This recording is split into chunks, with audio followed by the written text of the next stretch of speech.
자, 여러분 저 범죄론 들어가도록 하겠습니다. 범죄론 들어갈게요. 자, 먼저 이 범죄론에는 범죄론의 계보가 있죠. 고전주의, 실증주의, 사회학적 범죄론 이렇게 크게 범죄론의 계보가 있습니다. 그 범죄론의 계보를 보기 전에 범죄에 대해서 짜잘한 그 이론들을 좀 보고 범죄학의 계보로 넘어가도록 하겠습니다. 그래서 자, 먼저 범죄에 대해서 범죄를 바라보는 시각이 이 범죄적 개념이 있고 범죄적 개념 외에 범죄를 바라보는 시각들이 있습니다. 자, 먼저 법률적인 개념이 법규를 위반하는 행위가 범죄, 즉 법률에서 범죄라고 규정해 놓은 것이 범죄다. 아주 뭐 간단하고 명확하고 뭐 지금까지 이렇게 생각해 와서 전통적인 개념이고 뭐 그렇습니다. 그런데 다만 이것만으로 범죄를 다 설명할 수는 없죠. 그래서 나머지 비법률적인 개념은 법률적 개념, 법률에서 범죄로 규정하고 있는 것이 범죄다. 이걸 확장적으로 범죄에 대한 이해를 확장적으로 생각하는 것이 나머지 이제 개념들입니다. 그래서 나머지 개념들 비법률적 개념 중에 먼저 낙인이론적 개념이 있습니다. 이 낙인이론적 개념이 낙인이론, 즉 뭐 그냥 당연히 범죄인 것은 없고 누군가가 낙인 찍어야 범죄다라고 보는 것이 낙인이론이죠. 그래서 낙인이론적 개념은 범죄는 정의할 권한이 있는 자들에 의해서 범죄로 정의된 행위가 범죄다 이렇게 보는 것이 낙인이론적 개념이고요. 다 들어오신 줄 알았네.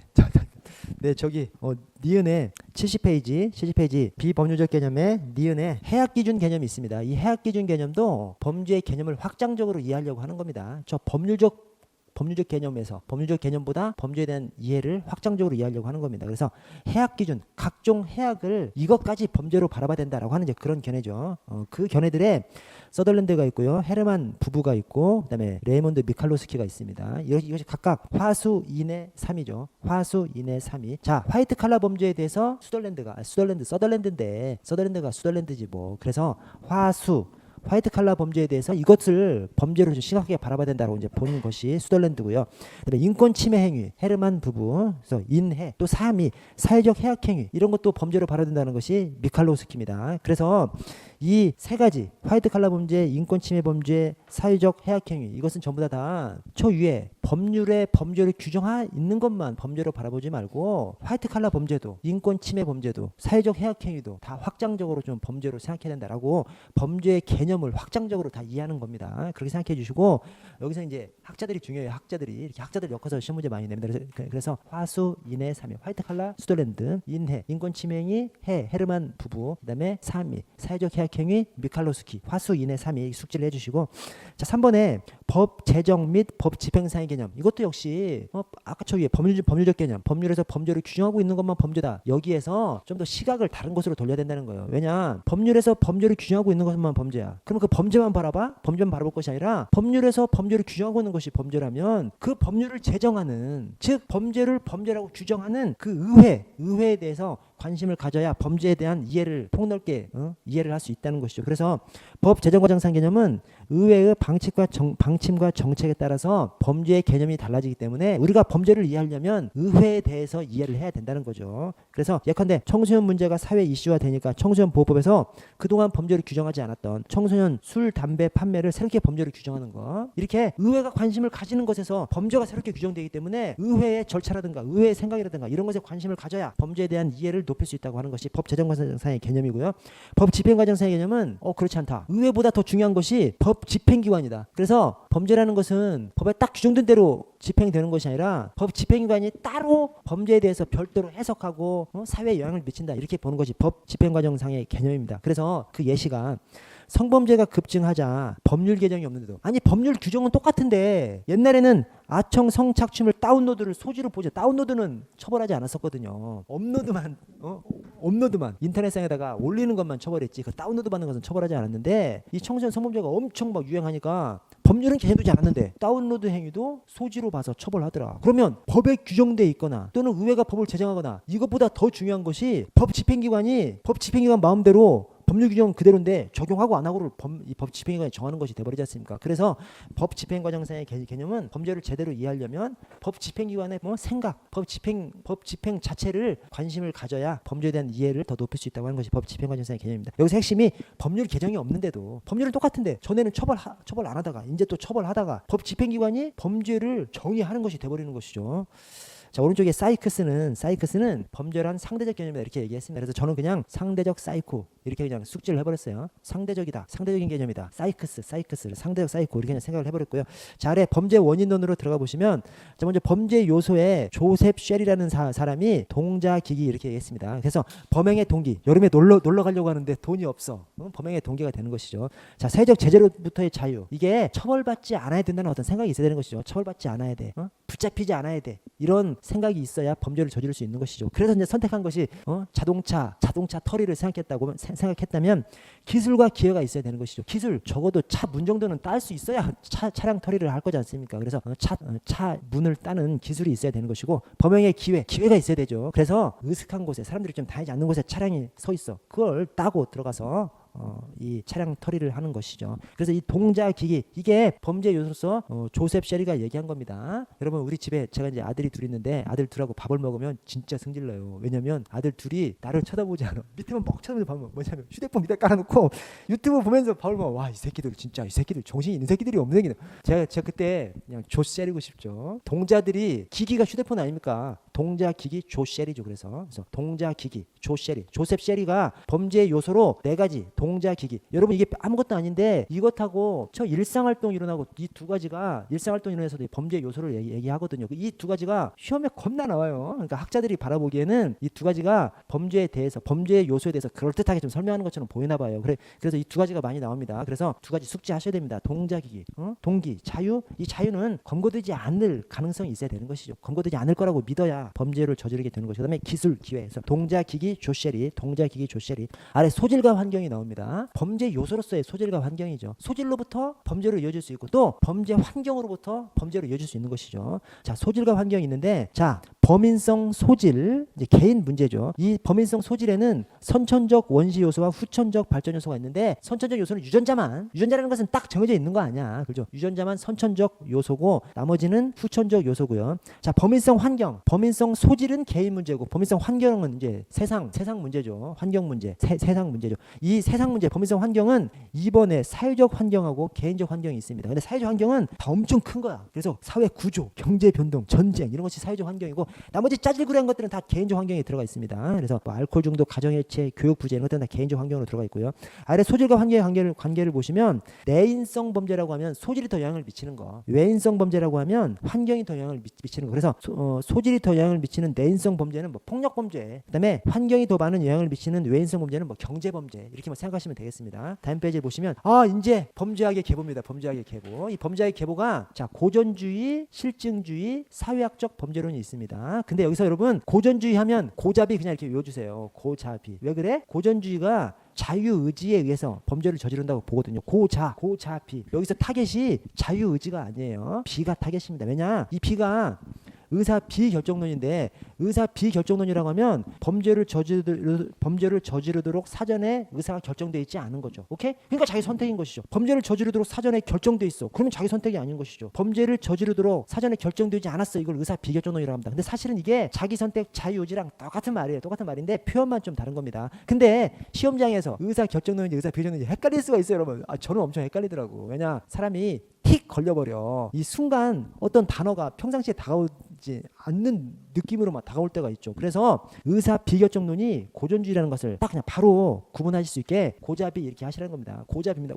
고잡이. 그래서 고전주의가 자유의지에 의해서 범죄를 저지르는 것이고요. 자유의지니까 자기 선택인 거죠. 자유의지, 자기 선택, 그리고 의사 비결정론입니다. 범죄를 저지르도록 사전에 결정되어 있지 않았어요. 그러면 실증주의는 그 반대인 것이죠. 실증주의가 그 반대인 것이 범죄가 자기 선택이 아닌 것이죠. 사전에 범죄를 저지르도록 생물학적으로, 심리학적으로, 사회학적으로, 사회적으로 이렇게 정해져 있다고 보는 것이 실증주의입니다. 자, 그래서 고전주의를 먼저 보시면, 자, 자유의지를 가지고 있는 합리적인 인간이라고 상정하고, 의사 비결정론, 범죄라는 것은 사전에 저지르도록 결정되어 있지 않은 것이죠. 자기 선택에 의해서 결정하는 거죠. 그래서 이번에 자기 선택에서 범죄를 저질렀으니까 선택한 네가 처벌받아야 되는 거죠. 그래서 범죄를 선택한 사람한테, 범죄자한테 강하게 처벌함으로써 그 범죄자는 강하게 처벌받으니까 다음에 또 못하게 하는 거죠. 또 강하게 처벌받는 모습을 모든 다른 사람들이 바라보면서, 나도 범죄를 저지르면 저렇게 처벌받겠구나, 범죄를 저지르면 안 되겠구나 라고 생각하게끔 만들자고 하는 것이 고전주의입니다. 그래서 고전주의는 범죄를 통제할 수 있는 가장 효과적인 방법은 강력하고 신속한 형벌이라고 보고, 그 강력하고 신속하게 형벌을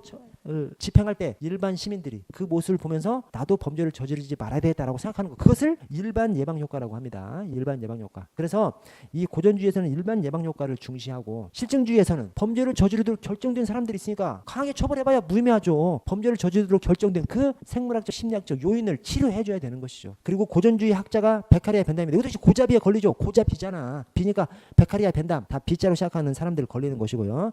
자, 아래 범죄 예방에 일반 예방이 있고 특별 예방이 있습니다. 자, 일반 예방이라는 것은 일반인에게 경고를 줘서 범죄를 예방하는 거. 이게 강력한 처벌로 그 처벌되는 모습을 일반인들이 보면서 나도 범죄를 저지르면 저렇게 처벌되겠구나, 범죄를 저지르지 말아야 되겠다라고 생각하는 것이 일반 예방이고, 특별 예방은 그 범죄자를 형벌로서 다음엔 그렇게 못하게 하는 것, 또 치료해 줌으로써 다음에는 그렇게 하지 못하게 하는 것. 그 개별 한 사람, 여기서 말하는 특별히 딱 그 한 사람인 것이죠. 일반은 모든 사람, 일반 모든 사람, 특별 그 한 사람을 말하는 것이고요.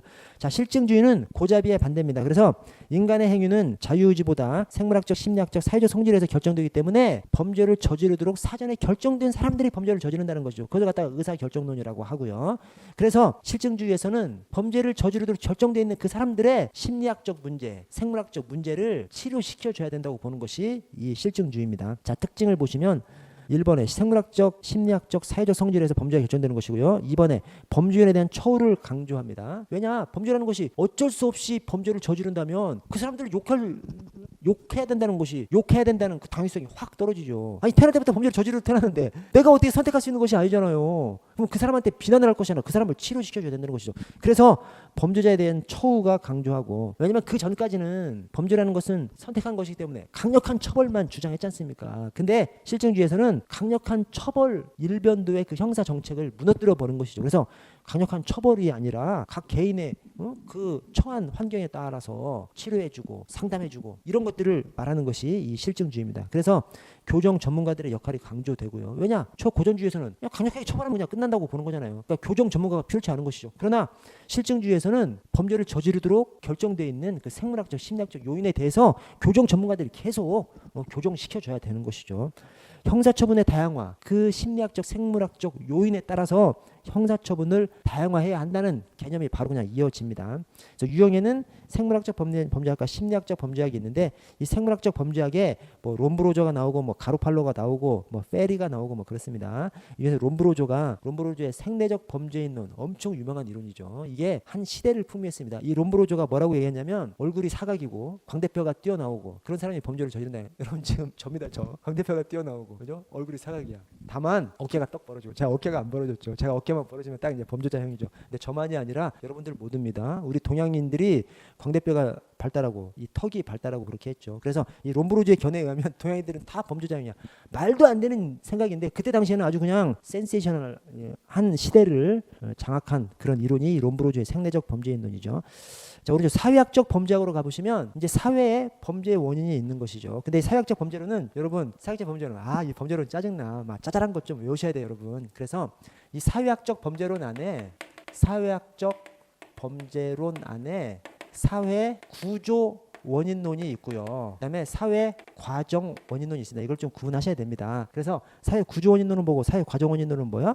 사회 구조 원인론은 사회 구조의 범죄 원인이 있다고 합니다. 여기서 말하는 구조의 주 내용이 부자층하고 가난한 층하고, 그래서 부자 집단하고 가난한 집단하고 서로 갈등 관계가 생김으로써 주로 이제 가난한 집단에서 그런 갈등 구조 속에서, 그 갈등 구조가 해결되지 않으면 갈등 구조 속에서 어떤 패배감을 느낀 가난한 사람들이 범죄를 일으키게 된다라고 보는 것이 사회 구조 원인론이고요. 사회 과정 원인론은 사회화 과정, 즉 사회를 배워나가는 과정, 특히 청소년들이 성인으로 성장하면서 사회화가 되는데, 그 사회화 과정 속에서 나쁜 친구들만 사귄다든가 뭐 범죄자들을 하고만 다닌다든가, 또는 어떤 나쁜 짓을 했는데도 불구하고 꾸지람을 받지 않고 뭐 칭찬받는다든가 이러면 범죄자로 성장해 나간다라고 하는 것에 초점을 둔 것이 사회 과정 원인론입니다. 자, 내용은 그렇고 사회 구조 원인론에 속하는 범죄 이론들, 사회 과정 원인론에 속하는 범죄 이론들, 이걸 숙지하셔야 돼요. 그래서 여러분 사회 구조 원인론이 제가 거기다 안 써놨는데 알긴 해 문화입니다. 이 리을을 뭐 넣어도 되고 뭐 안 넣어도 되고 뭐 알긴 해 문화, 알긴 해 문화, 알긴 해 문화, 니들이 문화를 알아? 이 말이죠. 알긴 해 문화 이렇게 숙지해 주시고, 이 사회 과정 원인론은 과학통락이에요. 과학통락의 학차중 통견 유동이죠.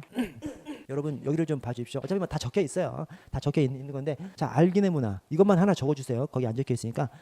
니들이 문화를 알아? 이 말이죠. 왜냐하면 여러분 시험 문제에 다음 중 사회 과정 원인론이 아닌 것은, 다음 중 사회 구조 원인론이 아닌 것은 이렇게 물어봅니다. 그래서 이것들 섞어놓고 시험 문제를 내버려요. 그러니까 구분할 줄 아셔야 되죠. 그래서 사회 구조 원인론이 알기네 문화, 악인의 문화. 그래서 여러분 보십시오. 아노미 이론, 긴장 이론, 사회 해체론, 이 문화로 문화가 들어가는 하위 문화 이론, 문화 갈등 이론, 문화 전파 이론. 그래서 문화가 들어간 세 개. 그래서 알기네 문화. 이것이 사회 구조 원인론이고, 사회 과정 원인론은 과학 통락, 이 과자, 사회 과정, 이 과자를 넣어서 사회 과정 원인론에 학통낙이 있는 것이죠. 그래서 사회 학습 이론, 사회 통제 이론, 낙인 이론이 있습니다. 사회 학습 이론에는 학차 중이에요. 사실은 학차차차 중이죠. 뭐냐면 차별적 접촉 이론, 차별적 동일시 이론, 차별적 강화 이론, 그다음에 중화기술 이론 이렇게 있고요. 사회 통제 이론에는 견제 이론, 사회 유대 이론, 동조성 전념 이론이 있습니다. 그리고 낙인 이론이 있어요. 그래서 이게 여러분 제가 복잡하게 말씀드린 것 같습니다만, 이게 적어놓은 다음에 나올 때마다 이렇게 읽어보시면 돼요. 그러면 어느 순간에 이제 귀에 딱 익숙해집니다. 이렇게 외워야지. 이걸 어떻게 해, 이거를 뭐 어떻게 논리적으로 어떻게 이거를 어디에 속하는지, 구조 원인을 속하는지 과정 원인을 속하는지 어떻게 아냐고. 외워야 알죠. 정모하면 이것만 외워도, 알기네 문화만 외우더라도 파악할 수 있지 않습니까? 그래서 그렇게 숙지를 좀 해주시고요. 자, 보시면 이제 사회 구조 원인론에 알기네 문화가 나오죠. 자, 아노미 이론부터 쭉쭉 나옵니다. 자, 아노미 이론하고 긴장 이론인데, 이 아노미 이론이 듀르켐이 얘기한 이론입니다. 이 듀르켐이 듀르카임, 듀르갱 다 똑같은 사람입니다. 듀르켐이 이제 프랑스 사람인데, 이 듀르켐이 20세기에 가장 큰 영향을 미친 19세기 3대 사회학자 중에 한 명입니다. 20세기에 가장 큰 영향을 미친 19세기 3대 사회학자가 듀르켐, 칼 마르크스, 막스 베버 세 사람이에요. 여러분 이건 시험 문제 안 나옵니다. 제가 그냥 얘기하는 겁니다. 20세기에 가장 큰 영향을 미친 19세기 3대 사회학자가 에밀 듀르켐, 칼 마르크스, 막스 베버 세 사람을 얘기해요. 그 세 사람이 다 우리 경찰학 책에 있어요. 그래서 범죄론에 에밀 듀르켐이 나오고, 저 강론에 공산주의에서 칼 마르크스가 나오고, 또 행정학 파트에서 막스 베버가 나옵니다. 우리 경찰학이 다루고 있는 범위가 얼마나 넓은지 여기서도 알 수가 있어요. 자, 그래서 이 에밀 듀르켐이 20세기에 가장 큰 영향을 미친 19세기 3대 사회학자라고 하는데, 뭐 때문에 그렇게 영향을 미쳤다고 그래? 이것 때문에 그렇습니다. 이거 에밀 듀르켐이 아노미 이론을 발표했어요. 이 아노미 이론이 뭐냐면, 아노미가 사회 가치가 붕괴했어. 근데 새로운 가치가 대체하지 못해. 그 속에서 개인이 느끼는 엄청난 혼란 상태를 이 에밀 듀르켐이 아노미 상태라고 얘기했습니다. 그러면서 에밀 듀르켐이 뭐라 그러냐면, 그 아노미 상태에서 개인이 어떤 선택을 해? 자살을 선택하든지 범죄를 선택하든지 한다는 거예요. 그래서 이 에밀 듀르켐이 뭐라고 했냐면, 개인이 정상적인 반응으로서 자살을 선택하기도 하고 범죄를 선택하기도 하고, 그러니까 그 전까지는 자살은 좀 학문적인 논의가 되지 않는 영역이었고, 또 범죄도 그냥 어떤 미친놈들이 범죄 저지른다고 생각했지,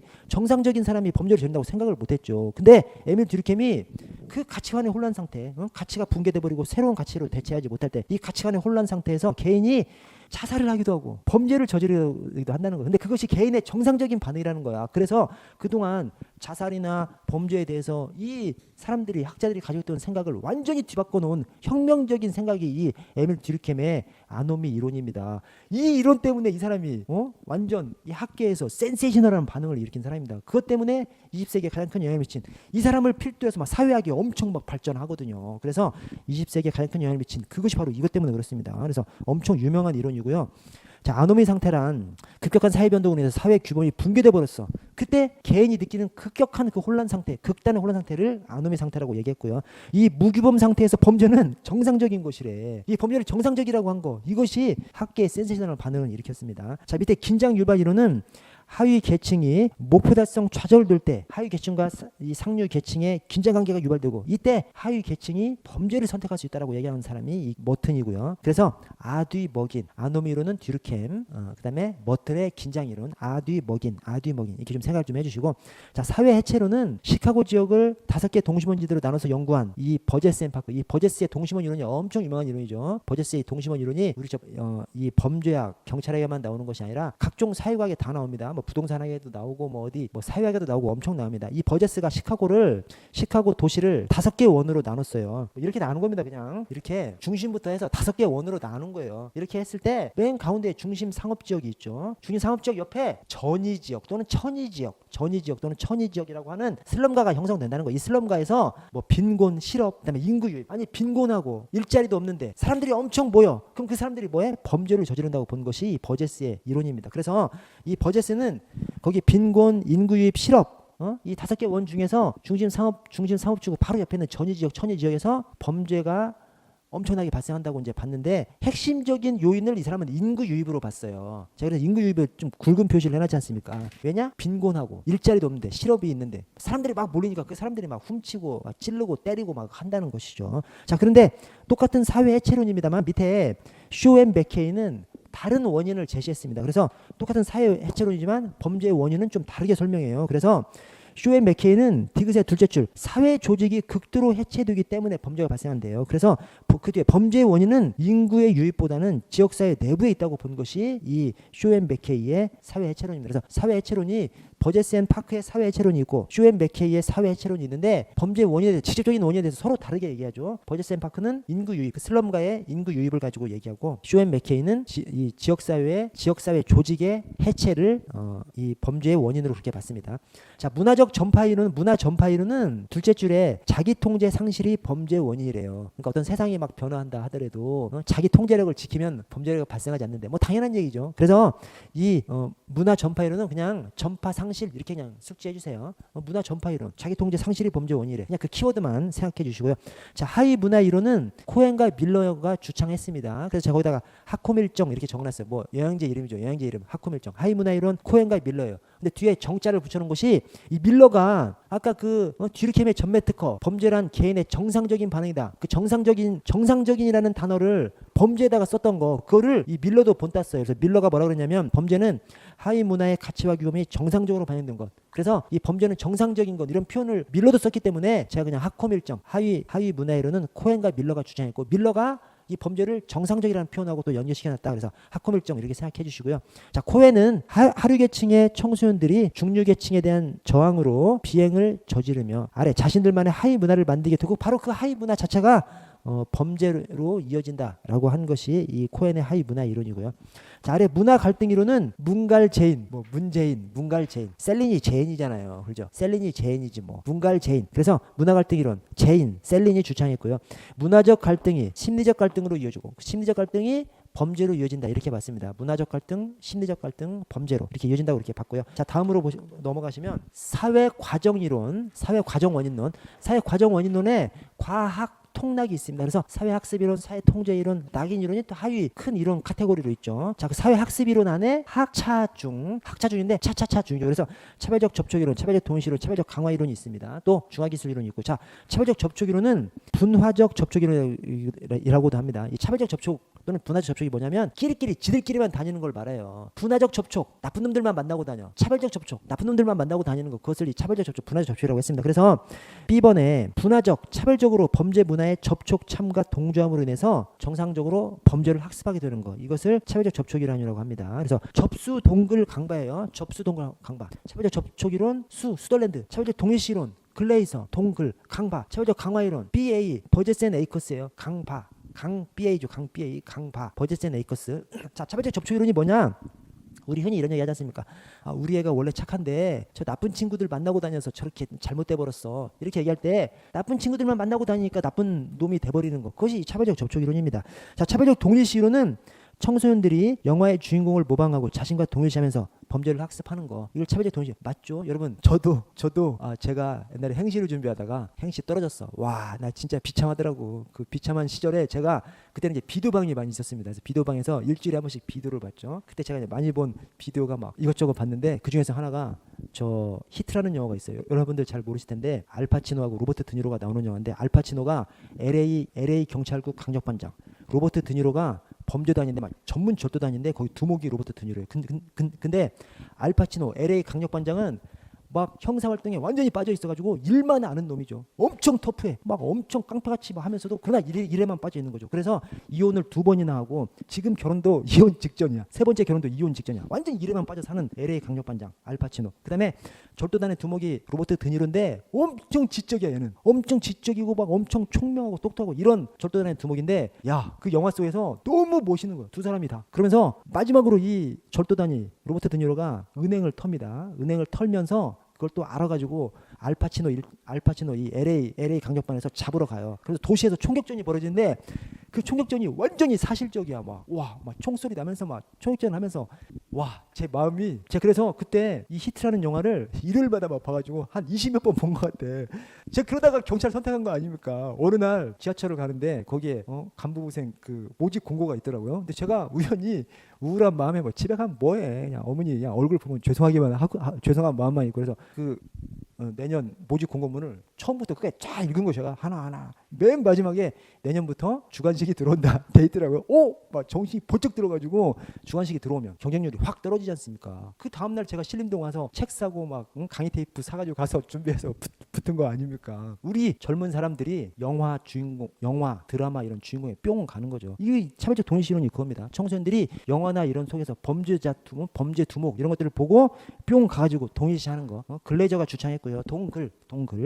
차별적 강화 이론은 청소년의 비행행위는 처벌이 없거나 칭찬받게 되면 반복적으로 저질러진다는 겁니다. 그래서 이게 뭐냐면 인터넷에 돌아다니는 유명한 감옥에서 엄마한테 편지 쓴 것이 있어요. 그것이 뭐 진짜인지 뻥인지는 모르겠는데 제가 엄마한테 빵을 갖다 줬을 때 왜 저 머리를 쓰다듬어 주셨나요? 그러니까 얘가 빵집에서 빵을 훔쳐다가 집이 잘 못 사니까 잘 못 먹고 사니까 빵집에서 빵을 훔쳐다 가다 보니까 엄마가 머리 쓰다듬어 주고 같이 먹은 거야. 그러니까 얘가 이제 달걀도 훔쳐다 주고 뭐 닭도 훔쳐다 주고 막 완전 전문 절도권이 돼버린 거야. 그래서 이제 결국 그렇게 하다가 걸려서 깜빵에 가서 생각해 보니까 내가 훔쳐서 갖다 줄 때마다 엄마가 머리 쓰다듬어 준 거 그것 때문에 내가 전문 절도범이 돼버린 것이죠. 그래서 감옥에서 엄마를 원망하는 편지 그것이 바로 이 차별적 강화 이론입니다. 청소년기에 어떤 잘못을 하면 꾸지람을 받아야 되는데 꾸지람을 당하는 것이 아니라 처벌이 없거나 오히려 칭찬받게 되면 범죄자로 성장해 나간다. 당연한 얘기입니다. 우리가 생각할 수 있는 당연한 얘기를 하는 거예요.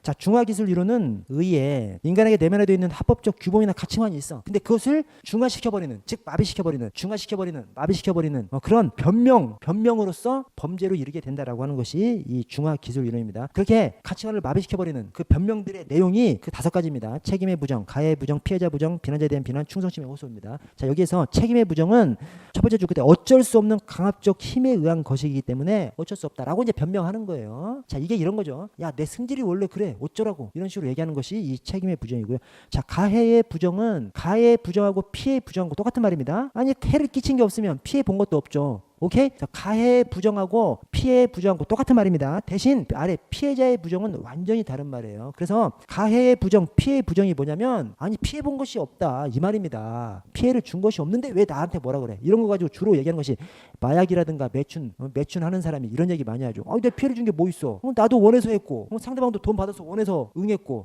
누구한테 피해를 줬어? 왜 나를 잡아가? 이렇게 얘기하는 것이 가해 부정, 피해 부정이고요. 피해자의 부정은 완전히 다른 말입니다. 피해자의 부정은 피해자가 더 나쁜 놈이라는 거예요. 예컨대 거기 써놓은 거 내가 그냥 때린 것이 아니라 내 돈을 떼먹었기 때문에 때린 거야. 저 내 돈 떼먹은 저 새끼가 더 나쁜 놈이야. 내가 그냥 때린 것이 아니라 바람을 피워서 때렸어. 이건 아닌가? 바람을 피운 상대방을 때렸으면 되겠네. 내가 그냥 때린 것이 아니라 내 집사람하고 바람을 피운 새끼라서 내가 때렸어. 그래서 내가 때린 내가 잘못이 아니라 상대방의 잘못이라고 얘기하는 것이 피해자의 부정입니다. 그래서 피해 부정하고 피해자의 부정은 완전히 다른 말이고요. 자, 비난자에 대한 비난은 여기 이제 경찰, 검찰이 나오는데 우리를 비난하는 사람이 더 잘못됐다는 거예요. 그래서 우리를 비난하는 사람이 우리가 지금 범죄자니까 범죄자를 비난하는 사람이 경찰, 검찰 또는 아이들의 입장에서는 어른이 될 수도 있죠. 경찰, 검찰 지들이 더 썩었으면서 왜 나한테 욕해? 또는 아이들이 어른들이 더 나쁘면서 왜 우리 사소한 잘못을 왜 뭐라고 해? 이렇게 하는 것이 비난자에 대한 비난이고요.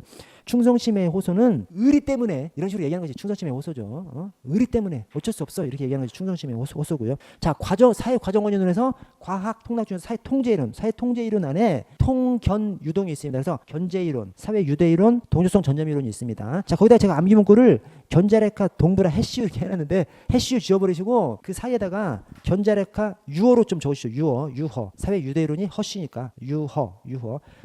그래서 견자레카 유어 동브라. 견자레카 유어 동브라 좀 생각해 주세요. 왜 그러냐면 견제 이론이 좋은 자아관념이 있으면 범죄로 나가지 않는데 뭐 당연한 얘기죠. 아니 다른 어떤 범죄로 나갈 수 있는 유인들 뭐 주변에 나쁜 친구들 있고 해도 좋은 자아관념이 있으면 범죄로 나가지 않겠지. 이 새끼들 뻔한 얘기하면서 이거 학자들이라고 그래요.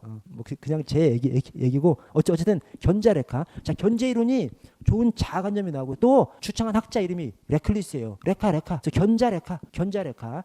여러분 견인차 우리 음어로 견자라고 합니다. 견인차가 레카잖아. 그죠? 레카차가 견인차지 않습니까? 그래서 견자레카. 견제 이론은 좋은 자아관념, 레클리스 이렇게 나오는 것이고요. 견자레카 유허. 사회 유대 이론은 허쉬가 주창했습니다. 그래서 허씨가 말끝 그대로 사회 유대론, 사회 유대가 있으면 범죄로 나가지 않고 여러 다른 요인들이 있어도 사회 유대가 있으면 범죄로 나가지 않고 사회 유대가 약화되면 범죄로 나가고 그런 말입니다. 그래서 여기서 말하는 사회 유대가 어떤 구성원들끼리 서로 인사도 하고 다니고 서로 소속감도 느끼고 이런 것들이 있으면 범죄로 나가지 않는다는 겁니다. 자, 거기 B번에 이 비행을 제재할 수 있는 사회적 통제의 결속이 애착, 전념, 참여, 신념이에요. 애착, 전념, 참여, 신념 다 정신적인 것들이죠. 사회 유대니까 애착, 전념, 참여, 신념. 여기다가 이제 기술이나 기회를 넣어서 하나 빼고 기술이나 기회를 넣어서 틀린 지문을 만듭니다. 애착, 전념, 참여, 신념 다 어떤 정신적인 측면의 것들을 얘기하고 있고요. 자, 동조성 전념이론은 브라이어 필리아빈이 주장했습니다. 그래서 동브라, 동조성 전념이론 브라이어 필리아빈, 동브라. 그래서 견자레카 유어 동브라 이렇게 좀 생각해 주시고 이 동조성 전념이론이 뭐냐면 동조성 전념이 동조 가던 길 같은 곳에 계속 있으려고 하는 속성이 인간에게 있다는 거예요. 그래서 우리가 흔히 어떤 사람이 한번 일탈했어. 한번 일탈한 것이 범죄에서는 한 번 범죄를 저지른 것이죠. 그래서 한 번 범죄를 저질렀어. 한 번 일탈했어. 그러면 우리 생각이 꼭 막 영원히 일탈로 나가버릴 것 같은데 통상적으로 인간한테는 동조성 전념, 즉 가던 길로 계속 가려고 하는 속성이 있다는 거예요. 그래서 한 번 일탈했어도 대부분은 다시 돌아온다는 거예요. 그래서 이 동조성 전념이론은 이제 그건데 동조성 전념이론에서 주장하는 것은 그렇게 돌아올 수 있게 만드는 것들을 많이 만들어야 범죄로 나가지 않는 것이죠. 또는 범죄로 나갔다가도 다시 돌아오는 거죠. 그래서 우리 흔히 이런 얘기 하지 않습니까? 청소년기에 그 청소년을 사랑해주는 단 한 사람만 있어도 그 청소년이 잠깐 엇나갈 수는 있지만 영원히 엇나가지는 않는다. 이런 얘기 하거든요. 이 말이 이 동조성 전념 이론입니다. 그래서 이 동조성 전념이론에서는 청소년 범죄라고 하면 청소년한테 관심을 가져주고 사랑을 쏟아주는 한 사람 이상의 사랑을 만드는 거, 그것이 잠깐 일탈했다가도 다시 돌아올 수 있게 만드는 것이죠. 그래서 동조성 전념을 강화하는 것들을 많이 만들어야 범죄로 나가지 않는 거죠. 그걸 얘기하는 것이고요. 자, 낙인 이론은 어떤 범죄가 그냥 당연히 범죄가 아니라 가진 자가 낙인 찍음으로써 범죄가 된다라고 이제 보는 것이죠. 그래서 낙인 이론 둘째 줄에 범죄자 또는 비행자로 만드는 것도 행위의 질적인 면이 아니라, 그러니까 어떤 행동 자체가 그냥 그 자체로 범죄가 아니라 사회인이 가지고 있는 그 행위에 대한 인식, 그 행위에 대한 인식은 가진 자들이 이제 개념 정의한 것이고요. 이 낙인 이론에 탄넨바움과 레머트가 있습니다. 탄넨바움과 레머트. 그래서 낙탈해 이렇게 숙지 좀 해주시고요. 낙탈해. 자, 그중에서 탄넨바움은 일탈자라는 자의식을 심어주는 것을 악의 극화라고 표현했습니다. 여기서 말하는 악의 극화가 뭐 극단으로 간다, 뭐 극단적으로 간다 이런 표현이 아닙니다. 악의 극화가 여기서 극이 드라마입니다. 드라마가 뻥이잖아, 그죠? 그러니까 악 또는 범죄라는 것이 당연히 그냥 성질적으로 악 또는 범죄 이런 것이 있는 것이 아니라 드라마처럼 만들어졌다는 거예요. 누구에 의해서? 가진 자들에 의해서. 가진 자들이 특정 행위에 대해서 범죄라고 또는 특정 행위에 대해서 네가 범죄자라고 그렇게 낙인을 찍었기 때문에 범죄나 범죄자가 있는 것이지 그냥 태어날 때부터 범죄자 또는 그냥 당연히 그 성질이 범죄 이런 것은 없다고 보는 것이 이 낙인 이론입니다. 그래서 여기 악의 극화, 탄넨바움에 얘기한 것이고, 그래서 저는 그냥 탄악극, 탄넨바움, 악의 극화, 탄악극. 그래서 낙탈해, 탄악극 이렇게 저는 숙지를 했고요. 자, 레머트는 사회적 반응을 타인들의 표출적 반응과 형사 사법기관의 공식적 반응으로 구분하고, 그중에서 어떤 것이 더 영향을 많이 쳐? 공식적 반응. 형사 사법기관이 공식적으로 처벌하는 거. 한번 처벌하면 낙인을 찍어버리는 것이죠. 범죄자로. 근데 걔는 그냥 계속 범죄자로 커나갈 가능성이 높다는 것이 이 낙인 이론이고요. 자, 그래서 최초 1차적 일탈은 잘못을 하는 거예요. 2차적 일탈, 사법 처벌을 받는 것이 2차적 일탈인 것이죠. 그래서 최초 1차적 일탈, 한 번 일탈했는데 거기에 대해서 낙인을 찍어버리면 그 낙인 때문에 다시 일탈로 이어지는. 그래서 한 번 잘못을 했어. 근데 그것을 그냥 봐주고 또 그렇게 하지 않도록 뭐 상담해주고 이렇게 하면 범죄자로 커나가지 않을 수가 있는데 그냥 처벌해버림으로써 범죄자라고 낙인을 찍어버려. 그러면 아예 그냥 범죄자로 커 나가버리는 거. 아예 범죄자의 길로 나가버리는 것을 2차적 일탈이라고 합니다. 자, 낙인 이론가들이 제시하는 4D 정책이 비범죄야. 가급적이면 어떤 행위를 범죄로 규정하지 말라는 거예요. 범죄로 규정하면 범죄로 처벌하기 때문에 낙인을 찍어버려서 아예 범죄자로 살게끔 만들어 버린다는 거죠. 그래서 비범죄와 자, 전환제도, 형사처벌 말고, 그러니까 비범죄야. 가급적 범죄로 규정하지 말고 전환제도, 형사처벌 말고 다른 제도, 예컨대 보호처분이라든가 이런 것들을 활성화해야 된다는 것이 낙인 이론가들의 주장이고요. 공정한 절차가 공정해야 받아들일 수 있다는 것이고요. 탈시설화, 교도소를 만들지 말라는 겁니다. 교도소 만들지 말고 다른 대체되는 제도를 만들자라고 하는 것이 이 탈시설화고요. 거기 아래 A 경찰서는 관내에서 폭행으로 적발된 청소년을 형사 입건하는 대신 아래 선도 프로그램을 제공함으로써 당해 청소년에게 스스로 잘못을 뉘우치고 장차 지역사회로 다시 통합할 수 있는 기회를 제공했다. 이게 낙인 이론을 접목시키는 예시로 얘기됩니다. 왜? 얘를 그냥 처벌해버리면 낙인 이론에 따라서 그냥 범죄자로 낙인 찍어서 아예 범죄자로 커버리게 만드는 것이니까 처벌하지 않고 이렇게 선도함으로써 형사처벌은 봐주고 대신 선도하는 것이죠. 이게 낙인 이론적 통계적 시각의 대책이라고 그렇게 얘기됩니다. 여러분 좀 쉬었다가 10분에 마지막 시간 시작할게요. 10분에. 네, 여러분 저 범죄 통제론 들어가 보도록 하겠습니다. 범죄 통제론. 범죄 통제론이 범죄 예방론입니다. 범죄 예방, 통제해서 예방하는 것이기 때문에 범죄 예방론이 곧 범죄 통제론입니다. 자, 76페이지 범죄 통제론. 자, 범죄 통제 방법이 아까 배웠던 고전주의, 실증주의, 사역적 범죄론이랑 똑같습니다. 그래서 고전주의, 형벌, 강한 형벌, 실증주의, 교정과 치료, 네, 범죄 사역자는 범죄 예방. 근데 그 앞에 아주 옛날에는 이제 복수하는 것이 그 대책이라고 생각했었고, 그래서 복수, 그다음에 고전주의, 실증주의, 그다음에 사역적 범죄 그렇게 이제 나오는 것이고요. 이 제프리의 범죄 통제 모형도 똑같습니다. 맨 첫 번째가 형벌을 통해서 고전주의, 두 번째 치료 경생, 실증주의, 세 번째 사회환경 개선, 사회학적 범죄론 똑같고요. 자, 아래 범죄 예방에 대한 학자별 정의가 자, 미국 범죄 예방 연구소가 있는데 범죄 예방 연구소에서 범죄 발생 요소가 뭐야?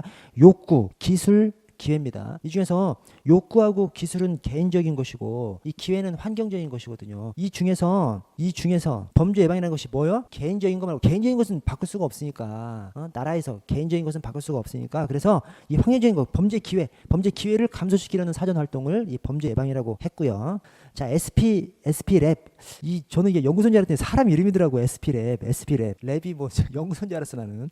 랩이라는 사람이 실제 범죄 발생과 범죄에 대한 공중의 두려움을 줄이려는 사전활동. 그래서 실제 범죄 발생을 줄이는 것도 범죄 예방이지만 범죄에 대한 두려움을 줄이는 것도 범죄 예방이라는 거예요. 그래서 그 아래 통계적 측면과 심리적 측면을 동시에 고려했다. 왜냐하면 사람들이 범죄에 대해서 두려움이 없어지면 사람들이 많이 활동하겠죠. 많이 활동하면 거리에 눈이 되는 것이죠. 많이 활동하면 거리를 감시하는 사람이 돼서 사람들이 많이 활동할수록 범죄가 적어지죠. 그래서 이 심리적인 면에서 안전하다고 느끼는 것 자체도 범죄 예방에는 중요한 요소가 되는 것이죠. 자, 오른쪽 범죄 예방론으로 보시면 범죄 통제가 예방이고 예방이 통제입니다. 자, 근데 먼저 억제 이론, 이 억제론이 고전주의예요. 고전주의 범죄 원인론에서 고전주의의 범죄 통제론, 범죄 예방론이 억제론입니다. 고전주의가 억제론 완전히 똑같아요. 고전주의의 범죄 예방 통제론이 억제 이론이고 그 아래 실증주의의 범죄 통제 예방론이 치료 및 갱생 이론이고요. 사회학적 범죄학의 범죄 통제 예방론이 사회 발전 이론입니다. 그러면서 아래 현대적 범죄 예방론이 있는 거예요. 자, 그래서 거기 억제 이론 고전주의랑 완전히 똑같아. 그래서 그냥 하여튼 고전주의랑 똑같다고 생각하시고 안 보셔도 됩니다. 다만 아까 없는 내용은 그 비판에 고전주의, 억제 이론에서는 범죄라는 것이 개인의 선택에 의한 것이기 때문에 네가 범죄 선택했으니까 너 처벌받아. 강하게 처벌하고 그러면 일반 사람들이 그 처벌받는 모습을 보면서 나도 범죄 저지르면 안 되겠네 이렇게 생각하는 거. 그래서 일반 예방 효과를 강조하는 것이 이 억제 이론이죠. 자, 그런데 이 고전주의 억제 이론에서는 범죄를 자기 선택이라고 보는 것이죠. 비결정론, 의사 비결정론. 자, 그런데 거기 비판해. 폭력과 같은 충동적 범죄는 적용의 한계가 있다. 뭐냐? 충동은 선택이 아니잖아. 고전주의에서 범죄라는 것은 자기 선택이라면서요. 고전주의에서 범죄는 자기 선택이라고 얘기하는데 충동은 선택이 아니잖아요. 나도 모르게 손이 확 나가버리는 거죠. 그래서 그렇게 나도 모르게 손이 나가버리는 충동적 범죄에서는 고전주의의 전제 자기 선택이라며. 근데 충동은 자기 선택이 아니죠. 내가 선택해서 손이 나가는 게 아니라 나도 모르게 주먹이 나가버리는 거죠. 그래서 충동적 범죄에는 적용의 한계가 있다고 얘기하고요. 자, 치료 및 갱생이론 실증주의인데 그 실증주의에 대한 비판이 비용이 많이 들고 범죄자를 대상으로 하기 때문에 일반 예방 효과에는 한계가 있죠. 그래서 비용이 많이 들어. 아니 범죄자가 범죄 저질렀는데 국민 세금으로 치료까지 해줘야 돼요? 처벌하는 것이 아니라 치료까지 해줘야 돼. 뭔가 좀 한편으로는 맞는 말이면서 또 한편으로는 좀 짜증나는 내용이 이 치료 갱생 이론이죠. 또 범죄를 저질렀을 때 강하게 처벌해야 나머지 사람들이 나도 범죄 저지르면 저렇게 처벌받겠구나라고 생각하는데 강하게 처벌하지 않으면 범죄 저질러도 별거 아니네. 뭐 깜빵 가도 깜빵에서도 잘해주고 그러면 다른 일반인들이 범죄를 저지르지 말아야 됐다 이런 생각, 그 일반 예방 효과가 적어진다는 것을 한계로 들고요. 자, 사회 발전론, 사회학적 범죄론에서 사회 환경이 범죄의 원인이기 때문에 사회를 발전시켜야 된다고 하는데 자, 거기에 대한 비판이 아니 사회를 고쳐야 된다고 그러는데 진짜 범죄의 원인이 되는 사회적 환경을 개선할 능력이 있는가? 근본적인 질문이죠. 사회를 고쳐야 한다는 것인데 진짜 제대로 알고 하는 거야? 만약에 제대로 몰랐어. 그 제대로 모르는 사람의 말에 따라서 사회를 통째로 뜯어 고쳤는데 그게 잘못됐으면 어떻게 돼? 또 다른 길로 또 가야 돼요? 이게 근본적인 질문입니다. 자, 두 번째, 사회 자체를 뜯어 고치려면 막대한 인적 물적 자원이 필요하죠. 세 번째, 제대로 알지도 못하고 사회를 실험 대상으로 삼는 거 아니냐 이런 비판이 가능하고요. 네 번째, 개인이나 소규모 조직 기체에 의해서 수행이 곤란합니다. 사회 범죄를 없애는 것이 사회학적 범죄론에서 사회 발전론 이거는 사회 전체적으로 뜯어 고쳐야 되는 것이죠. 사회 전체적으로 뜯어 고치려면 돈이 엄청 들어. 근데 그 고쳐야 한다고 선도하는 사람들이 학자들이겠지. 그 학자들이 진짜 사회에 대해서 제대로 알아? 만약에 잘 몰랐으면 돈만 엄청 들여서 사회만 이상한 방향으로 뜯어 고쳤다가 다 그 뜯어 고친 것을 다시 뜯어 고쳐야 되는 것이죠. 그래서 그런 한계점이 지적되는 것이 사회학적 범죄론이고요. 자, 그래서 현대적 범죄 예방론을 생태학적 관점이라고 얘기합니다. 또는 생태학적 관점은 생태학적 이론이라고 합니다. 이 생태라는 것이 뭐예요? 생태라는 것이 생활하는 행태지 않습니까? 생활하는 상태, 생활하는 행태. 한마디로 생활이란 말하고 가장 가까운 말이 이 생태입니다. 생태. 즉 오늘날의 범죄 예방론은 생활 구석구석에서 범죄를 일으키는 요인들을 구석구석에서 범죄를 저지를 수 있는 기회는 감소시키고 범죄로 인해서 얻는 이익도 감소시키고 범죄로 범죄를 할 때 발견될 확률은 높이고 이런 식으로 생활 구석구석마다 조금씩 뜯어 고치는 것을 생태학적 이론이라고 하고 그것이 오늘날의 이론입니다. 그래서 옛날에는 저 고전주의, 실증주의, 사회학적 범죄 여기에서 이런 식으로 하면 범죄를 완전히 없앨 수 있어. 이런 식으로 접근했다면 오늘날에는 범죄를 완전히 없애는 것은 어렵고 대신 생활 곳곳에서 범죄를 일으키는 요인은 줄이고 또 발각될 위험은 높이고 이렇게 하려고 하는 것이 오늘날의 범죄는 생태학적 이론입니다. 그래서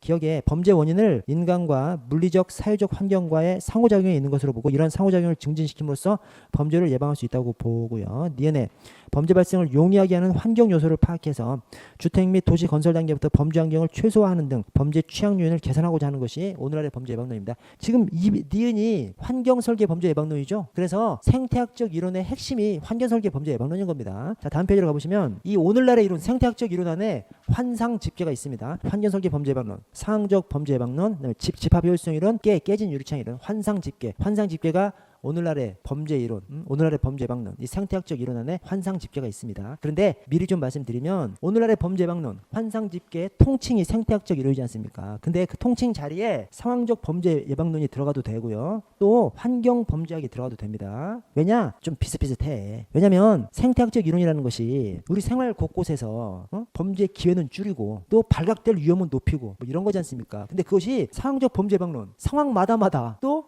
환경설계 범죄 예방론, 환경 곳곳에서 범죄 기회는 줄이고 발각되는 위험을 높이고 비스무리합니다. 그래서 오늘날의 범죄 예방론을 주로 생태학적 이론이라고 하는데 다만 그 생태학적 이론 자리에 그 통칭 자리, 환상 집계 통칭 자리에 생태학적 이론이 들어가도 되고 상황적 범죄 예방론이 들어가도 되고 환경 범죄학이 들어가도 됩니다.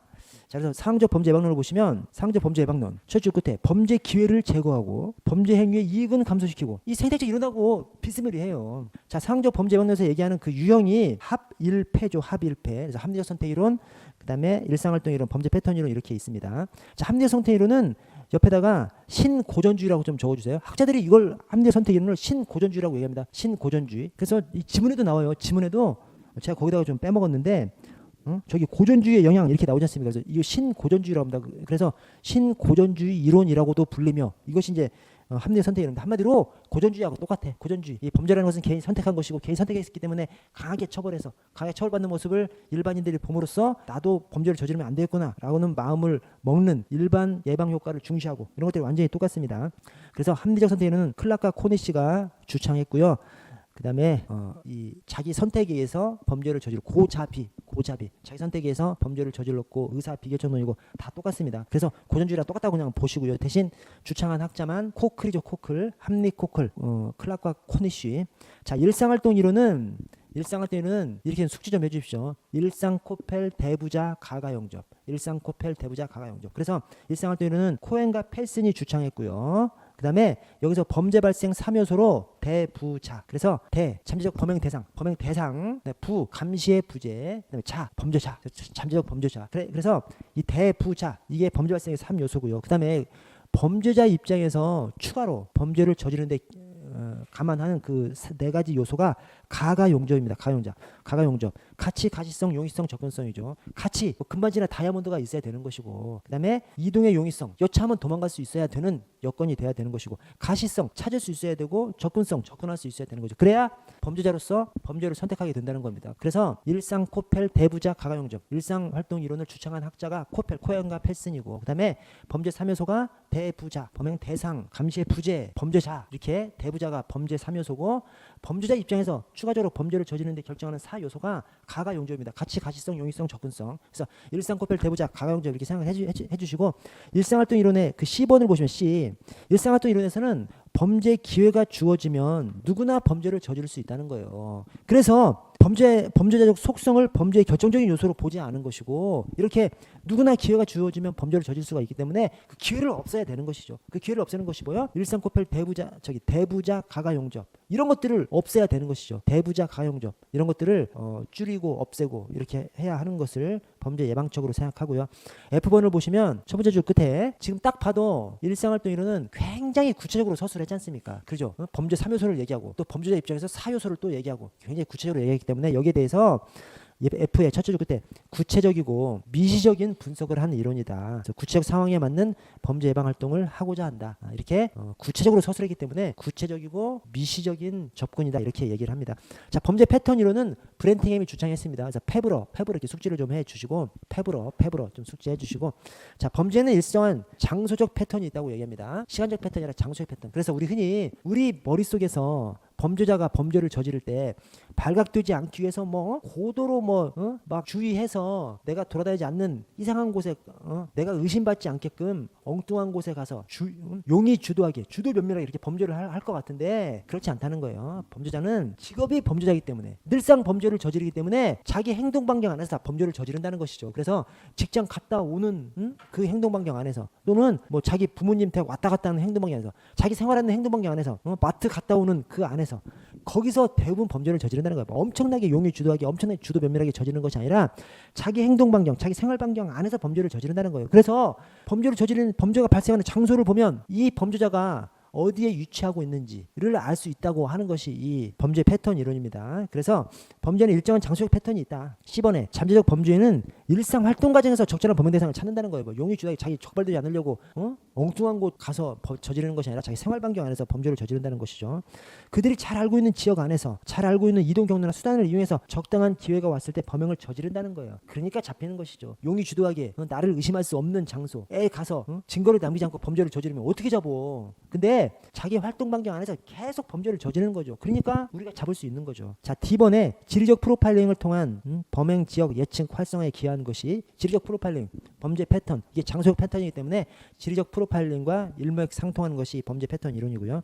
자, 상황적 범죄 예방론 딱 보시면 아주 세부적인 상황마다 이 범죄 기회를 줄이려고 하는 그런 노력을 하는 거지 않습니까? 즉 우리가 생활하는 공간을 전부 다 세부적으로 기획해서 예를 들어서 뭐 CCTV도 설치하고 막 이렇게 하는 것이 이 상황적 범죄 예방론입니다. 그래서 문제점이 국가 통제 사회 가능성을 문제점을 지적합니다. 즉 상황적 범죄 예방론대로 세부적으로 범죄가 일어나지 않도록 막 기획을 해. 그러면 그것이 범죄는 없을지 몰라도 감시받는 사회로 만들 수 있다는 그런 지적입니다. 그래서 국가 통제 사회 가능성, 사회에 대한 국가 권력의 과도한 개입을 초래해서 이른바 빅 브라더, 이 조지 오웰의 1984년이라는 책 있지 않습니까? 조지 오웰의 1984 그 책에 나오는 통제 감시 사회의 상징이 바로 빅 브라더죠. 빅 브라더면 그냥 그 자체가 통제 사회 감시 사회를 얘기합니다. 그 빅 브라더에 의해서 통제되는 국가 통제 사회 가능성이 높아진다고 하는 문제점이 지적되고요. 자, 전이 효과, 풍선 효과, 즉 이 상황적 범죄 예방론에서는 어떤 특정 지역, 특정 장소에 대해서 범죄를 저지르지 못하도록 세부적으로 기획하려고 하죠. 뭐 CCTV를 설치하고, 그다음에 거기 지켜보는 사람들을 많이 만들고 이제 이렇게 하는 것인데. 범죄라는 그런 기획을 우리나라 전역에 걸쳐서 다 하면 좋겠죠. 그러나 우리나라 전체 지역에 대해서 할 수는 없는 것이고 결국 범죄자는 그런 기획을 하지 않은 다른 곳으로 옮겨갈 뿐이라고 하는 것이 이 풍선효과 전이효과입니다. 그래서 풍선효과 전이효과를 생각하면 이 상황적 범죄 예방론으로 인해서 범죄가 줄어드는 것이 별로 없다라고 주장하는 것이 이제 그 비판론자들이죠. 자, 오늘 환경 범죄학 보도록 하겠습니다. 환경 설계 범죄 예방론. 자, 제프리의 환경 설계 범죄 예방론이 있고 그 아래 오스카 뉴먼의 방어 공간 이론이 있습니다. 자, 먼저 이 제프리 제이콥스의 환경 설계 범죄 예방론이 있고 오스카 뉴먼의 방어 공간 이론이 있는데 어떤 것이 어떤 것을 본다는 거예요? 양쪽 시각이 다 있습니다. 그래서 뭐냐면 방어 공간 이론 아래쪽에 맨 끝에서 둘째 줄 끝을 보시면 셉테드의 영역성 개념을 발전시켰어요. 이 셉테드의 개념이 5가지가 있는데 5가지는 감통 영활류죠. 감통 영활류. 그중에서 영역성의 강화를 더 발전시킨 것이 오스카 뉴먼의 방어 공간 이론입니다. 그런데 또 한편으로는 반대적인 서술도 있어요. 즉 이 방어 공간 이론이 셉테드 이론에 많은 영향을 미쳤다. 이런 표현도 있습니다. 그래서 셉테드가 방어 공간 이론에 영향을 미쳤다. 방어 공간 이론이 셉테드에 영향을 미쳤다. 다 맞는 지문으로 봅니다. 왜냐하면 이 셉테드 이론이 1971년도에 발표가 됐고 방어 공간 이론도 1972년도에 발표돼서 거의 비슷한 시점에 발표가 됐기 때문에 그래서 환경설계 셉테드가 방어공간 이론에 영향을 미쳤다. 또는 방어공간 이론이 셉테드에 영향을 미쳤다. 다 맞는 표현으로 보고 제프리하고 오스카 뉴먼을 놓고 얘기했을 때도 제프리가 오스카 뉴먼에 영향을 미쳤다. 오스카 뉴먼이 제프리에 영향을 미쳤다. 다 맞는 표현으로 그냥 봅니다. 그래서 그렇게 생각해 주시고 자 셉테드를 먼저 보시면 셉테드가 개념이 물리적 환경 설계도는 재설계를 통해서 범죄 기회를 차단할 수 있다. 이렇게 보는 것이 셉테드입니다. 셉테드의 5가지 원리가 감통 영할유죠. 그래서 자연적 감시, 자연적 접근 통제, 영역성 강화, 활동성의 활성화, 유지 관리입니다. 유지 관리는 이제 엄청 쉬운 개념이고 유지 관리는 뭐 유리창 깨지면 그거 제대로 갈아야 된다. 이제 그런 얘기지 않습니까? 뭐 전등 깨지면 전등을 갈아야 된다고 하는 것이 유지 관리고 나머지 4개를 이제 비교해야 되는 거죠. 나머지 4개를 비교하는데 그 중에서 감통 영활 중에서 숙지 암기를 해버리자고. 그래서 자연적 접근 통제가 제가 거기다가 암기 문구에다가 뭐 저기 차창 접근통이라고 써놓은 것 같은데 차창 접근통이라고 쓰지 마시고 그걸 지워버리시고 차창출 잠금통이라고 좀 적어주십시오. 차창출 잠금통. 여기 통이 자연적 접근 통제도 되고 그 다음에 통행로 설계도 되고 그런 것이죠. 자연적 접근 통제의 예시가 통행로 설계도 거기 들어갑니다. 그래서 차창출 접근통, 자연적 접근 통제의 예시사항이 차단기, 방범창, 잠금장치, 통행로 설계 또 출입구 최소화. 그래서 차창출 잠금통에 다 들어갑니다. 그리고 영역성의 강화가 영울펜, 울타리 펜스가 영역성 맞는데 다른 것에 들어가면 또 헷갈리거든요. 뭐하고 헷갈려? 자연적 접근 통제하고 헷갈리거든요. 그래서 그냥 영울펜 이렇게 생각해 주시고 그다음에 활거, 거리의 눈이 뭐냐면 거리의 눈이 활동성이 활성화입니다. 거리의 눈 하니까 감시하고도 사실은 연결되는 내용이에요. 그러나 이 거리의 눈이라는 것이 의도적으로 거리의 눈을 늘리는 거거든요. 그래서 뭐 놀이터라든가 또는 벤치 이런 것들을 아이들이 많이 놀게끔 사람들이 많이 벤치에 앉게끔 만들어서 사람들이 많이 돌아다니게 만들므로써 사람들이 많이 돌아다니는 그 사람들의 눈이 다 감시의 눈이 되기 때문에 그렇게 의도적으로 활동성을 증가시키는 것이 거리의 눈이고 거리의 눈은 의도적으로 거리의 눈을 증가시키는 것이기 때문에 자연적 감시라고 하지 않고 활동성의 활성화라고 합니다. 자, 자연적 감시부터 한번 보시죠. 자연적 감시 설계 시에 가시권을 최대로 확보하자는 거예요. 그래서 사각지대를 만들지 않는 거죠. 그러면 감시가 잘 돼서 범죄자가 침투하지 못한다고 하는 것이고요. 그래서 그 예시가 조명, 조경, CCTV 설치, 가시권 확대를 위한 건물 설치, 즉 으슥한 곳이 없도록 또 나무 같은 것도 높은 막 울창한 나무를 심지 않고 나무 뒤에 숨어도 사람이 보일 수 있을 만한 그런 나무를 심고요. 자, 자연적 접근 통제, 접근에 대한 심리적 부담을 증대시켜서 범죄를 예방하는 거. 그래서 차단기, 방범창, 잠금장치, 통행로 설계. 그래서 옛날에는 아파트가 뭐 그냥 설계했다면 요즘에는 아파트 근처를 걸어가다가 거주민들은 딱 뭘 열고 딱 들어가서 그냥 아예 분리가 돼버리고 나머지 주변 사람들은 아파트 단지 처 안으로는 아예 들어가지 못하게 만들어 놔버렸죠. 이제 그런 것들이 이 자연적 접근 통제고요. 자, 영역성의 강화, 사적 공간에 대한 경계를 표시함으로써 사적 공간에 대한 관리권과 권리를 강화시키는 거. 그래서 사적 공간과 공적 공간을 구분한다든가 울타리 펜스 설치하는 거. 그래서 영울펜 이렇게 생각해 주시고요. 활동성의 활성화, 의도적으로 활동성을 늘리는 겁니다. 그래서 옛날에는 아파트 단지 안에 놀이터를 지을 때 저 구석에다가 놀이터를 지었었죠. 요즘은 아파트 단지 한가운데다가 놀이터를 짓습니다. 그러면 부모들이 창문을 통해서 아이들을 감시할 수가 있기 때문에 아이들이 더 많이 놀이터에 나가는 거죠. 아이들이 더 많이 놀이터에 나가면 많은 사람들이 쳐다보고 또 벤치, 정자 이런 것들을 옛날에는 뭐 대충 그냥 만들어 요즘엔 엄청 고급 재료를 써서 정자 벤치를 만듭니다. 그러면 사람들이 지나가다가 정자 벤치에 앉아보고 싶잖아요. 그렇게 앉아서 거기에 있으면 그 사람들의 눈 자체가 범죄를 감시하고 예방하는 눈이 되는 거죠. 이런 식으로 의도적으로 활동성을 증가시키는 것이 활동성의 활성화입니다. 그래서 거리의 눈이라는 표현이 활동성의 활성화예요. 그래서 활거. 유지관리는 뭐 뻔한 것이고요. 자, 방어관 이론도 받고 다음 표로 넘어가시면 집합 효율성 이론은 집합쌤 참여연대 이렇게 숙지해 주십시오. 집합쌤이 수학 선생님이죠. 수학 안에 집합이 있지 않습니까? 자, 집합쌤 참여연대. 우리 수학 선생님이 참여연대 출신이야. 이렇게 생각하시면 되겠습니다. 그래서 집합 효율성 이론은 로버트 샘슨이 주창했고 로버트 샘슨이 주창했고 집합 효율성 이론에서 로버트 샘슨이 뭘 주장해? 참여연대 이런 것들이 그 구성원들한테서 참여의식, 뭐 연대감 이런 것들이 있으면 범죄가 발생하지 않는다는 겁니다. 그래서 참여의식이나 연대감 같은 것들을 높여야 이 범죄를 없앨 수 있다고 하는 것이 로버트 샘슨의 생각이고요. 그래서 집합쌤 참여연대. 자, 깨진 유리창 이론은 먼저 깨진 유리창 이론을 주창한 학자들이 윌슨과 켈링입니다. 그래서 깨울게. 깨진 유리창 이론. 윌슨, 켈링. 깨울게라고 생각해 주시고 이 깨진 유리창 이론은 말 그대로 딱 겁니다. 이 유리창이 하나 깨졌어. 그냥 놔두면 안 되고 갈아야 된다는 것이죠. 유리창이 깨졌는데 장기간 그것이 고쳐지지 않으면 그 지역을 돌아다니는 사람이 여기는 관리되지 않는다고 생각해서 마음대로 행동하고 마음대로 범죄를 저지른다는 것이죠.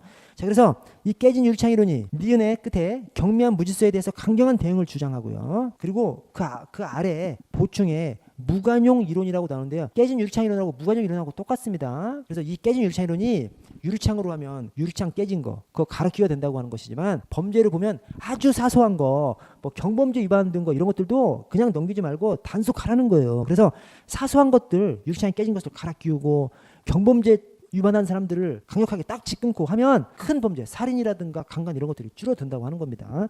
자, 그래서 무관용 이론하고 깨진 유리창 이론하고 똑같습니다. 똑같은 말이고 이 무관용 이론, 깨진 유리창 이론이 실제 적용을 해서 효과를 봤던 이론입니다. 그래서 1990년대 중반에 미국이 완전 미국이 그렇고 미국 안에서 또 뉴욕이 완전 범죄 도시였다는 거예요. 그래서 미국 뉴욕의 지하철 안에서 막 강간 사건이 엄청 발생하고 막 그랬다는 거예요. 근데 시장이 바뀌면서 이 깨진 유리창 이론을 적용을 해서 지하철 안에는 낙서부터 다 지워버리고 그다음에 사소한 위반 사범들 막 딱지만 끊고 이렇게 하니까 전체 범죄가 50% 이상 감소해버렸다는 거예요. 그래서 이 깨진 유리창 이론이 그냥 학자들의 이론에서 끝나지 않고 실제 적용해서 효과를 봤던 이론이 깨진 유리창 이론이다. 그렇게 생각해 주시고요. 자, 오른쪽 범죄 피해자론으로 보도록 하겠습니다. 범죄 피해자론. 과거에는 범죄 피해자를 뭘로 봤죠? 오로지 그냥 증인일 뿐으로 봤죠. 우리 증거 안에는 물적 증거와 인적 증거가 있기 때문에 그냥 인적 증거의 하나로 보고 그냥 끝났습니다. 보호해줘야 된다라는 생각은 하지 못했죠. 근데 오늘날 범죄 피해자 보호를 굉장히 중요하게 생각하죠. 우리 경찰 안에서도 피해자 피전이라 그래서 피해자 보호 전담 경찰관을 두고 있기까지 합니다. 그래서 범죄 피해자 보호를 굉장히 중요하게 생각합니다. 이 범죄 피해자를 보호하는 것이 어떤 이념이 뒤에 숨어 있어? 사회적 법치국가 이론이 뒤에 숨어 있죠. 적극국가, 소극국가, 사회적 법치국가, 적극국가. 그래서 법치국가, 소극적 질서 유지에만 경찰력을 발동하고 가급적 경찰력을 국민한테 발동하지 않아. 그러니까 국민이 간섭받지 않아서 좋긴 한데 열악한 입장에 있는 여성이라든가 아동이라든가 장애인이라든가 노인이라든가 또 범죄 피해자 이런 사람들은 굉장히 힘들기 때문에 사회적 법치국가 그런 열악한 입장에 있는 사람들은 적극적으로 지원하고 보호해줘야 된다고 하는 것이 사회적 법치국가입니다. 그래서 범죄 피해자를 도와야 한다라고 하는 것에 사회적 법치국가 이념이 뒤에 숨어 있고요. 자, 범죄 피해자를 사회적 법치국가 이념에 기반해서 범죄 피해자를 보호하려고 하면 범죄 피해자가 도대체 어떤 존재인지 알아야 되지 않습니까? 그래서 이 피해자학이라는 것이 있습니다. 그래서 옛날에는 아예 신경을 안 썼는데 요즘에는 범죄 피해자학이라고 해서 범죄 피해자가 어떤 존재인지 또 적극적으로 보호해야 된다. 또 보호하려면 어떻게 보호해야 된다. 이런 것들을 연구하는 이제 피해자학이 있습니다. 자, 범죄 피해자학의 발전 1번 1970년대 이전까지 범죄 피해자는 그때 단순한 증거 방법 이게 이제 인적 증거니까 증인으로만 생각한 것이죠. 보호의 대상으로 생각한 것이 아니라 범죄자를 처벌하는데 이용하는 도구로 이제 본 것입니다. 그런데 이번에 형사사법의 궁극적 목적이 인간 존엄성의 실현을 위한 범죄 피해 신속한 회복이라는 공감대가 형성되면서 범죄 피해자학이 발달했고요. 범죄 피해자학이 발달한 데는 이척세의 경찰 활동하고도 일맥상통하고 3번에 피해자학은 헨티크 멘델슨 그다음에 사퍼 볼프강 아미르 커티스 이 약간 이름이 저 이탈리아 학자들 이름이 조금 영미 학자들이나 독일 프랑스 학자들은 좀 다르죠. 이 이탈리아 학자들 헨티크 멘델슨 사퍼 볼프강 아미르 커티스 이런 사람들이 이제 범죄 피해자학의 선구자들입니다. 선구자들. 그래서 범죄 피해자학의 아버지는 멘델슨이고요. 왜 멘델슨이냐? 멘델슨이 엄청 체계적으로 연구를 했습니다. 그래서 아래 범죄 피해자 유형론 이것도 멘델슨의 작품입니다. 그래서 멘델슨을 범죄 피해자학의 아버지라고 불러요. 자, 범죄 피해자 유형론이 완조동 덕아 영락자폐 무정입니다. 완조동 덕아 영락자폐 무정. 이것을 뭘로 구분을 했냐면 가해자와 비교했을 때 범죄 피해자를 가해자와 비교했을 때 자, 완전히 책임 없는 피해자, 책임이 조금 있는 피해자, 가해자하고 똑같은 정도의 잘못의 피해자, 가해자보다 더 책임 있는 피해자, 가장 책임이 높은 피해자 이렇게 나눠가지고 완조동 덕아 완전 책임 없는 책임이 조금 있는 동 가해자하고 동일한 그다음에 더 가해자보다 더 책임 있는 가장 책임이 높은 그래서 완조동 덕아 거기에 각각의 유형이 영락 자폐 무정입니다. 그래서 영아 살해 있어서 영아가 죽임을 당했어. 그럼 영아가 범죄 피해자죠. 영아한테 뭔 잘못이 있어? 애기지 않습니까? 애기. 그래서 영아 살해 있어서 영아는 전혀 잘못이 없는 피해자고요. 자, 무지한 낙태 여성. 무지에 의해서 낙태가 됐어. 그 여성을 말합니다. 여성. 그 여성이 뱃속에 있는 아기를 낙태하게 만들어 놓은 가해자면서 동시에 자기도 자기 몸이 지금 낙태가 되니까 지금 건강이 안 좋아진 거잖아요. 그래서 자기를 말합니다. 자기. 무지한 낙태 여성. 본인도 그 무지의 책임이 있잖아. 그러니까 책임이 조금 있는 것이죠. 자, 가해자와 같은 정도의 책임은 자살 관련해 사건에서 자살이라는 것이 죽은 사람이 죽인 사람이고 죽인 사람이 죽은 사람이지 않습니까? 그래서 피해자가 가해자고 가해자가 피해자인 것이죠. 그래서 거기 촉탁살인에서 피살자가 촉탁살인, 여기서 촉탁살인이 나를 죽여달라고 촉탁한 거예요. 지금 그걸 말하는 겁니다. 나를 죽여달라고 촉탁했어. 그때 죽임을 당한 사람, 자기가 죽여달라고 했으니까 자기가 가해자면서 자기가 또 피해자니까 여기서 피해자는 가해자하고 똑같은 정도의 잘못이 있는 것이죠. 또 자살 미수, 어쨌든 자살 관련된 것이 가해자와 같은 정도의 책임이 있는. 왜냐? 자살에서는 가해자나 피해자가 똑같기 때문에. 자, 가해자보다 더 책임 있는 피해자가 자신의 부주의로 인한 피해자, 또 부모에게 살해된 페류나 얼마나 페류나면 부모가 죽였겠어요. 그래서 이때는 부모보다 페류나를 만약에 부모가 죽였다면 페류나라고 딱 못 박아버렸잖아. 그래서 페류나를 부모가 죽였다면 부모보다 페류나한테 더 잘못이 있다고 하는 것이고요. 가장 책임이 높은 피해자, 정당방위에 있어서 상대자. 정당방위는 정당성이 인정되는 것이 정당방위지 않습니까? 정당방위를 당한 상대방은 정당방위로 지금 공격을 당한 거잖아. 그러나 상대방이 정당방위이기 때문에 그 상대방은 그 사람이 잘못을 한 것이죠. 그래서 정당방위 한 사람보다 정당방위의 상대 공격을 당한 사람이 더 잘못을 한 것이죠. 정당방위가 인정된다면. 그리고 무고죄의 피해자, 무고죄, 허위로 피해를 당했다고 고소한 거지 않습니까? 근데 그 피해는 뻥인 피해인 것이죠. 기만적인 피해인 것이죠. 무고죄가 형성돼 버렸으니까. 그래서 그런 피해자는 말은 피해자지만 가장 책임이 높은 피해자가 됩니다. 그래서 영락자폐 무정, 완조동 더가 영락자폐 무정 이렇게 좀 생각을 해주시고, 여러분 저 오늘 여기까지 할게요. 네, 저기 50분에 뭐 지금 학원에서 뭔 행사가 있어가지고 그래서 오늘 여기까지 하고 내일 이어서 하도록 하겠습니다. 수고하셨습니다. 여러분 오늘 책으로 와서 82페이지 지역사회 경찰활동 보도록 하겠습니다. 지역사회 경찰활동. 자, 의의를 보시면 지역사회 경찰활동은 지역사회 공동체의 모든 분야와 협력해서 범죄 발생 예방을 끝에 목표로 하는 활동이 지역사회 경찰활동입니다. 여러분 지역사회 경찰활동이 뭐요? 범죄 예방에 필히 꽂혀있는 활동이 지역사회 경찰활동입니다. 그래서 그간 우리가 범죄가 발생해 검거에만 치중했죠. 근데 지역사회 경찰활동은 예방을 중시하는 경찰활동입니다. 예방을 하려면 어떻게 해죠? 지역사회 정보들을 알고 그 정보에 따라서 뭔가 사전적으로 활동을 해야 되는 것이죠. 그래서 지역사회 경찰활동이 뭐요? 예방에 필히 꽂혀져 있는 활동인데 그 예방을 하려면 지역사회에 대해서 잘 알아야 되죠. 잘 알고 잘 아는 대로 그 지식을 가지고 사전에 활동을 해야 되는 것이죠. 그래서 지역사회 경찰활동에서 뭘 강조해? 지역 주민들 속으로 뛰어 들어가는 겁니다. 현장 경찰관들이 지역 주민들 속으로 뛰어 들어가서 지역 주민들하고 소통하고 대화하고 하면서 지역 주민들이 어떤 사소한 어떤 문제점들이 있어. 범죄가 아니라도 사소한 문제점들이 있는 것을 그것을 경찰이 지역 주민들하고 함께 해결해 나가. 그 사소한 문제들을 해결해 나가면 범죄는 자동적으로 줄어든다고 보는 것이 지역사회 경찰 활동입니다. 그래서 자 밑에 스콜릭이 지역사회 경찰 활동의 기본 요소가 먼저 범죄 예방. 하여튼 범죄 예방 활동이 지역사회 경찰 활동이에요. 그래서 범죄 예방. 두 번째 서비스 제공을 위한 순찰 활동. 검거를 위한 활동이 아니라 서비스 제공, 예방. 저 3번에 책임성 중시. 이 책임성이라는 것이 지역사회 사소한 문제를 다 경찰이 범죄만이 아니라 지역사회의 사소한 문제들을 해결해 나가는 과정 속에서 범죄는 자동적으로 줄어든다고 보는 것이 지역사회 경찰 활동입니다. 그래서 지역 주민들에 대한 책임성 중시. 지역 주민들한테 어떤 문제가 있으면 범죄뿐만 아니라 다른 문제들도 경찰이 해결해 나가야 된다고 하는 이 주민에 대한 책임성 중시. 자, 4번. 주민 참여를 포함한 권한의 분산화. 이 지역사회 경찰 활동은 예방 중시 활동입니다. 예방을 하려면 지역사회에 대해서 잘 알아야 돼요. 잘 알아서 그 지역사회에 대해서 잘 알게 된 그 지식을 바탕으로 사전적인 활동을 해야 되는 것이죠. 그래서 주민들한테 막 정보를 받아야 되는 것이죠. 주민들하고 친해지고 대화하고 협력하고 소통하고 하면서 주민들한테서 이 정보를 받아내고 협력을 유도하고 하는 것이 지역사회 경찰 활동입니다. 그래서 주민 참여, 권한 분산 이런 것들을 강조하는 것이 지역사회 경찰 활동입니다. 자, 아래 전통적인 경찰 활동과 지역사회 경찰 활동을 비교해 보시면 자, 전통적인 경찰 활동이 경찰 혼자 경찰 활동을 하는 것이라면, 즉 경찰 혼자 범죄가 발생하면 범죄자 때려잡아. 이게 전통적인 경찰 활동입니다. 지역사회 경찰 활동은 경찰과 시민이 함께 어우러져서 지역사회의 문제를 해결해 나가는 과정 속에서 범죄는 자동적으로 없어진다고 하는 것이 지역사회 경찰 활동입니다. 경찰의 역할이 전통적에서는 범죄 해결자, 크라임 파이터, 지역사회 경찰 활동에서는 문제 해결자. 꼭 범죄가 아니라 하더라도 사소한 문제들을 해결해 나가면 범죄는 자동적으로 줄어든다고 보는 것이 지역사회 경찰 활동입니다.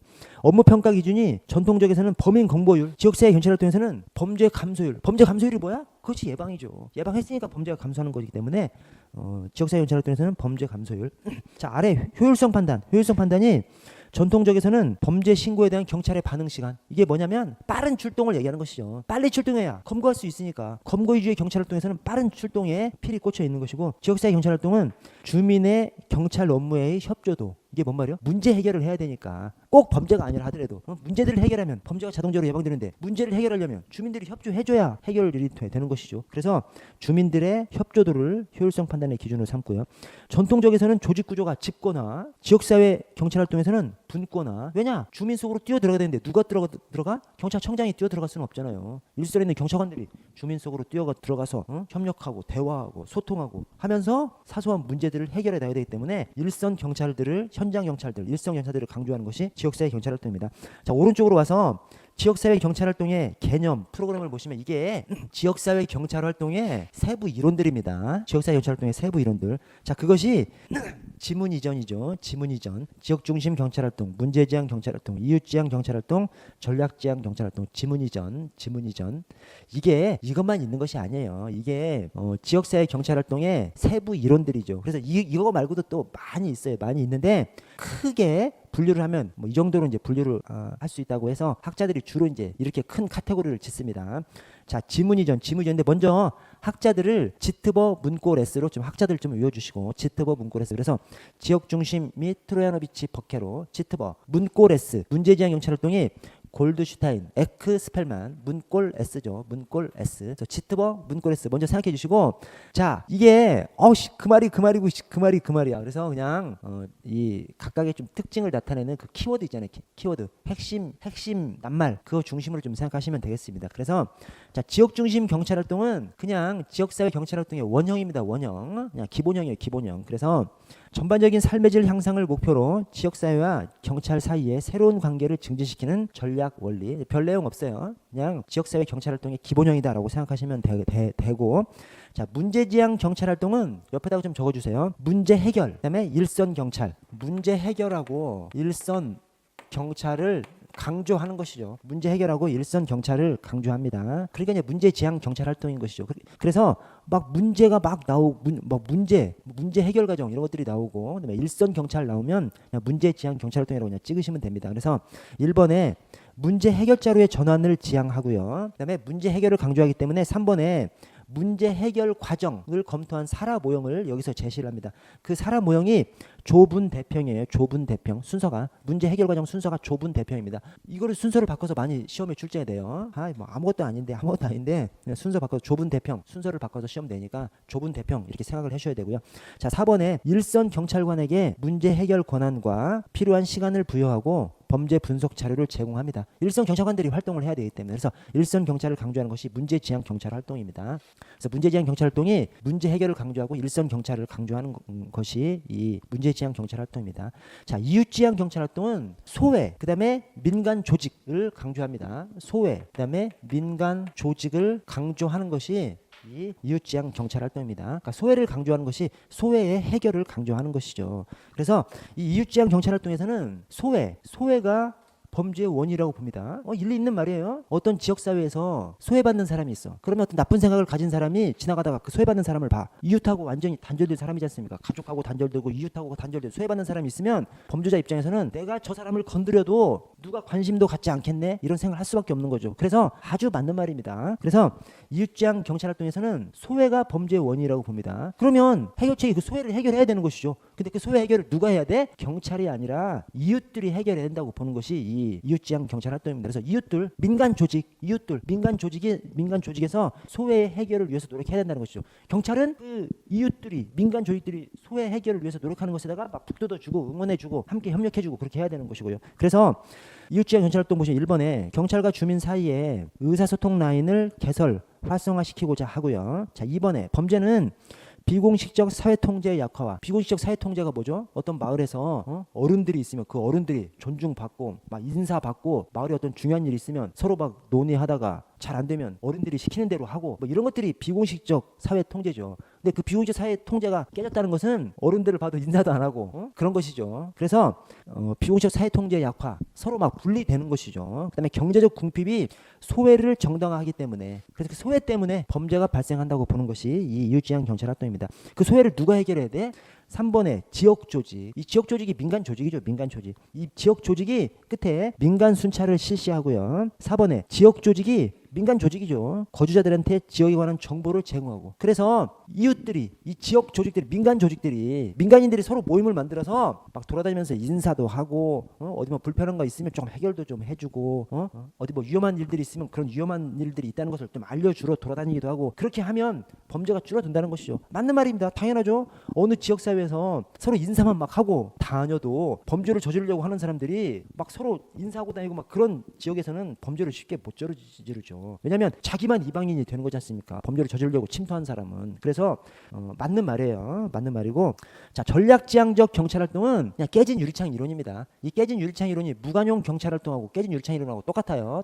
똑같은데 깨진 유리창 이론, 무관용 경찰활동, 그것이 바로 이 전략지향 경찰활동입니다. 그래서 보시면 2번에 전략지향 경찰활동은 질서유지 경찰활동, 깨진 유리창 경찰활동, 무관용 경찰활동으로 불리기도 합니다. 그냥 그것을 전략지향적 경찰활동이라고 해요. 그래서 3번에 전략지향적 경찰활동의 3요소가 통제순찰. 이 통제순찰이 계획순찰입니다. 계획순찰. 그래서 자, 가장 쉬운 방법으로, 이 순찰 중에서 가장 쉬운 방법으로, 전략지향적 순찰활동 가운데서 가장 쉬운 순찰 방법으로 출동 요청이 없더라도 계획적으로 순찰하는 거예요. 예컨대 어떤 공원에서 뭐 마약 흡입한다거나 또는 뭐 삥 뜯는 거라든가 이런 것들이 많이 발생하면 거기 예시상에 지역 공원을 가로질러 걷기, 노숙자가 많이 있는 지역은 노숙자가 대소변을 보는 장소 순찰하기, 마약 흡입 장소 순찰하기. 여러분 당연하죠. 어떤 범죄가 있는 지역에 계획적으로 거기를 가. 당연히 범죄가 줄어들겠지.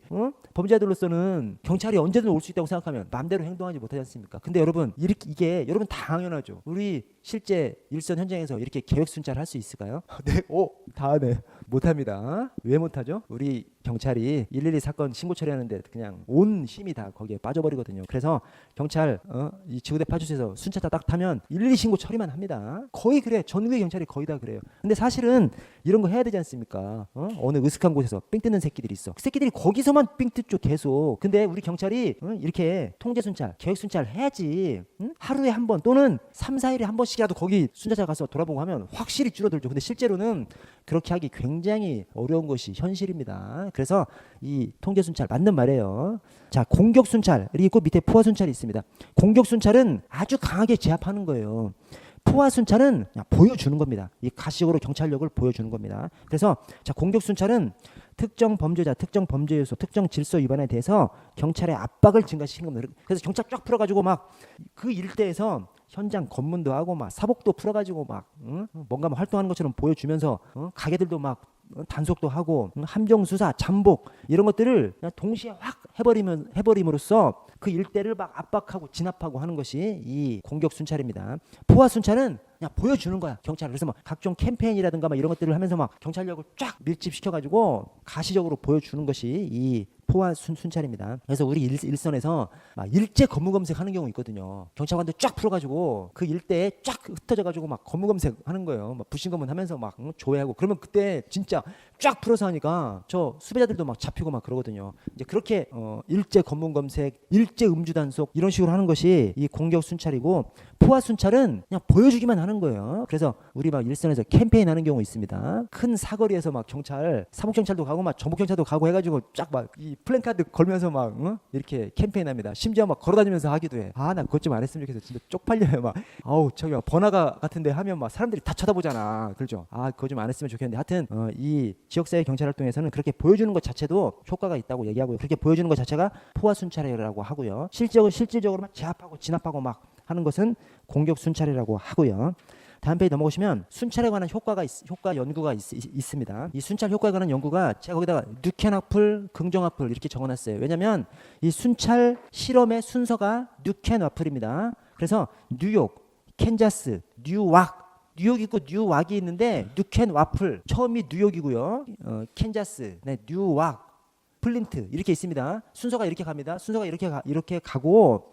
자, 뉴캔이 차량 순찰 실험이에요. 왁플이 도보 순찰 실험입니다. 그리고 이 뉴욕 경찰 실험은 순찰과 범죄 감소의 연관성이 발견됐어요. 즉 순찰을 강화했더니 범죄가 줄어들었어요. 근데 거기 뒤에 비과학적 실험이라고 비판합니다. 우리 사회과학에서 비과학적 실험이라고 하면 이거 논문도 아니야, 이거 학문도 아니야 이 말입니다. 별 가치가 없는 실험이 뉴욕 경찰 실험입니다. 뭐냐면 사회과학에서 어떤 사회 실험을 하려면 실험 대상이 있고 비교 대상이 있어야 되는 거예요. 그래서 예컨대 강남에 뭐 노년지구대를 실험한다면 노년지구대 이제 순찰을 강화시키는 거죠. 그러면 비슷한 곳을 하나 선발해야죠. 예를 들어서 뭐 서초에 어느 지구대라든가 이렇게 비슷한 곳을 선정해서 노년지구대에다는 순찰을 강화시켜보고 이 서초 지구대는 순찰을 강화시키지 않는 거죠. 비슷한 곳에다가. 그다음에 일정한 시간 그렇게 실험한 다음에 비교를 해야 정확하게 나오는 것이죠. 근데 이렇게 비교 대상을 정확하게 잡지 않으면 비과학적 실험이라고 합니다. 비과학적 실험은 의미가 없는 거예요. 왜냐? 그 효과가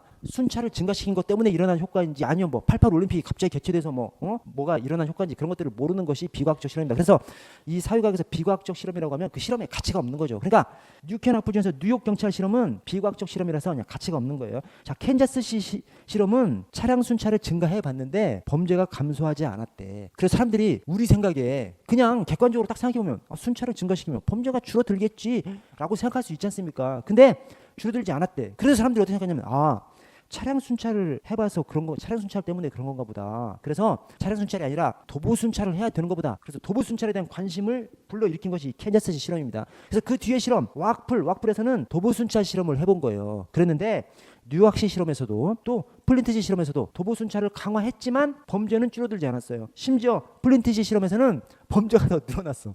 그러면 뉴욕시 실험, 이 플린트시 실험에서 순찰은 의미가 없느냐? 그렇지 않습니다. 그런데 불구하고 순찰을 긍정적으로 바라봤습니다. 그래서 제가 뉴켄 학풀 긍정 와플인 겁니다. 왁풀, 뉴욕시 실험하고 플린트시 실험에서 순찰을 긍정적으로 봤어요. 왜 그래? 비록 순찰을 강화해도 범죄는 줄어들지 않았지만 주민들은 순찰을 강화하니까 안전해졌다고 믿더라는 거예요. 이게 어떤 효과가 있어? 여러분, 주민들이 안전하다고 생각하면 외부 활동을 늘립니까 안 늘립니까? 늘리죠. 불안하다고 생각하면 집에만 처박혀 있는 것이고 안전하다고 생각하면 외부 활동을 늘리죠. 외부 활동을 늘리면 거리를 돌아가는 감시의 눈들이 많아져서 범죄가 더 줄어들죠. 더 줄어들든지 또는 목격자가 돼가지고 검거할 수 있게 만들든지 그렇지 않습니까? 그래서 이 주민들이 더 안심해졌다고 느끼는 거, 그것이 순찰의 효과로 바라보고 순찰의 효과를 긍정적으로 바라본 것이 이 왁풀입니다. 오케이? 자, 뉴켄 왁풀이 순찰 실험의 순서입니다. 순서인데, 자, 뉴욕 실험은 그냥 의미 없는 실험이에요. 뻥 실험이죠. 뻥친 거지. 이 실험을 제대로 하지 않은 것이죠.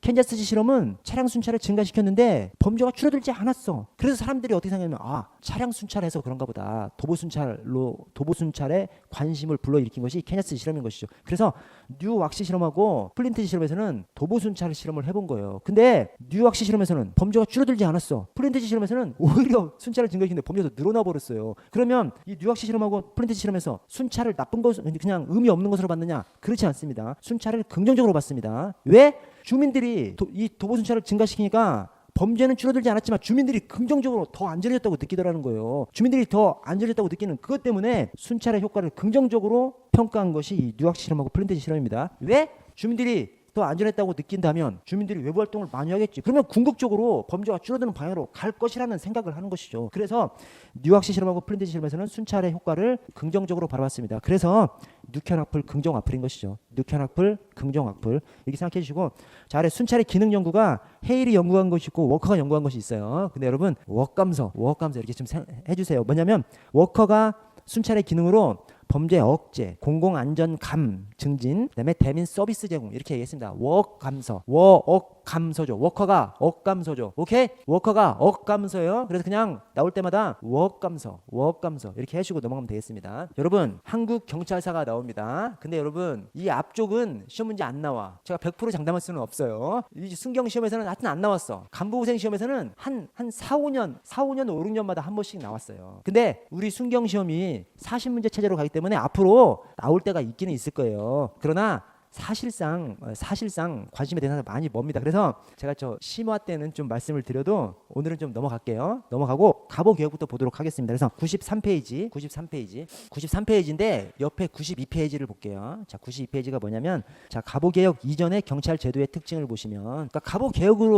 개혁에서 우리 경무청이 출범하면서 근대적 경찰 제도가 이제 시작한 거지 않습니까? 제대로 된 독립적 경찰기관이 가보 개혁의 경무청부터 시작한 거예요. 자, 근데 왼쪽에 가보개혁 이전의 경찰제도의 특징을 보시면, 자, 경찰제도가 중국의 영향을 많이 받죠. 이것을 일본으로 넣으면 깜빡해. 여러분, 기지개 한번 켜시고 힘내세요, 여러분. 네. 자, 우리 갑오개혁은 일본의 영향을 직접적으로 막 받아서 막 진행됩니다. 근데 갑오개혁 이전에다가 일본의 영향하면 또 그럴싸해 보여. 왜냐? 사실 우리나라가 일본한테 영향을 받은 것이 갑오개혁뿐만 아니라 갑오개혁 직전에 일본은 메이지 유신으로 막 근대화를 확 추진하면서 우리나라랑 격차가 확 벌어져 버리죠. 그래서 갑오개혁 하기 전부터 일본 영향을 받기 시작하죠. 그러나 갑오개혁 이전이라고 하면 갑오개혁 바로 직전 몇 년 전을 얘기하는 것이 아니라 엄청나게 그 긴 시간 고구려 백제 신라부터 다 얘기하는 거잖아요. 그래서 갑오개혁 이전의 경찰제도에서는 중국의 영향을 많이 받죠. 중국의 영향을 압도적으로 중국의 영향을 받고요. 그러다가 이제 갑오개혁부터 일본한테 넘어가는 것이고요. 자, 이번에 경찰작용과 다른 행정작용, 사법작용, 군사작용이 분화되지 않고 통합적으로 수행되죠. 그래서 갑오개혁 이전의 경찰기관이라고 하면 그냥 군이나 이런 강제력 쓰는 기관을 다 그냥 경찰기관이라고 바라보면서 막 서술을 해버립니다. 그래서 별도의 경찰기관이 따로 있는 것이 아니라 그냥 통합적으로 시행됐고요.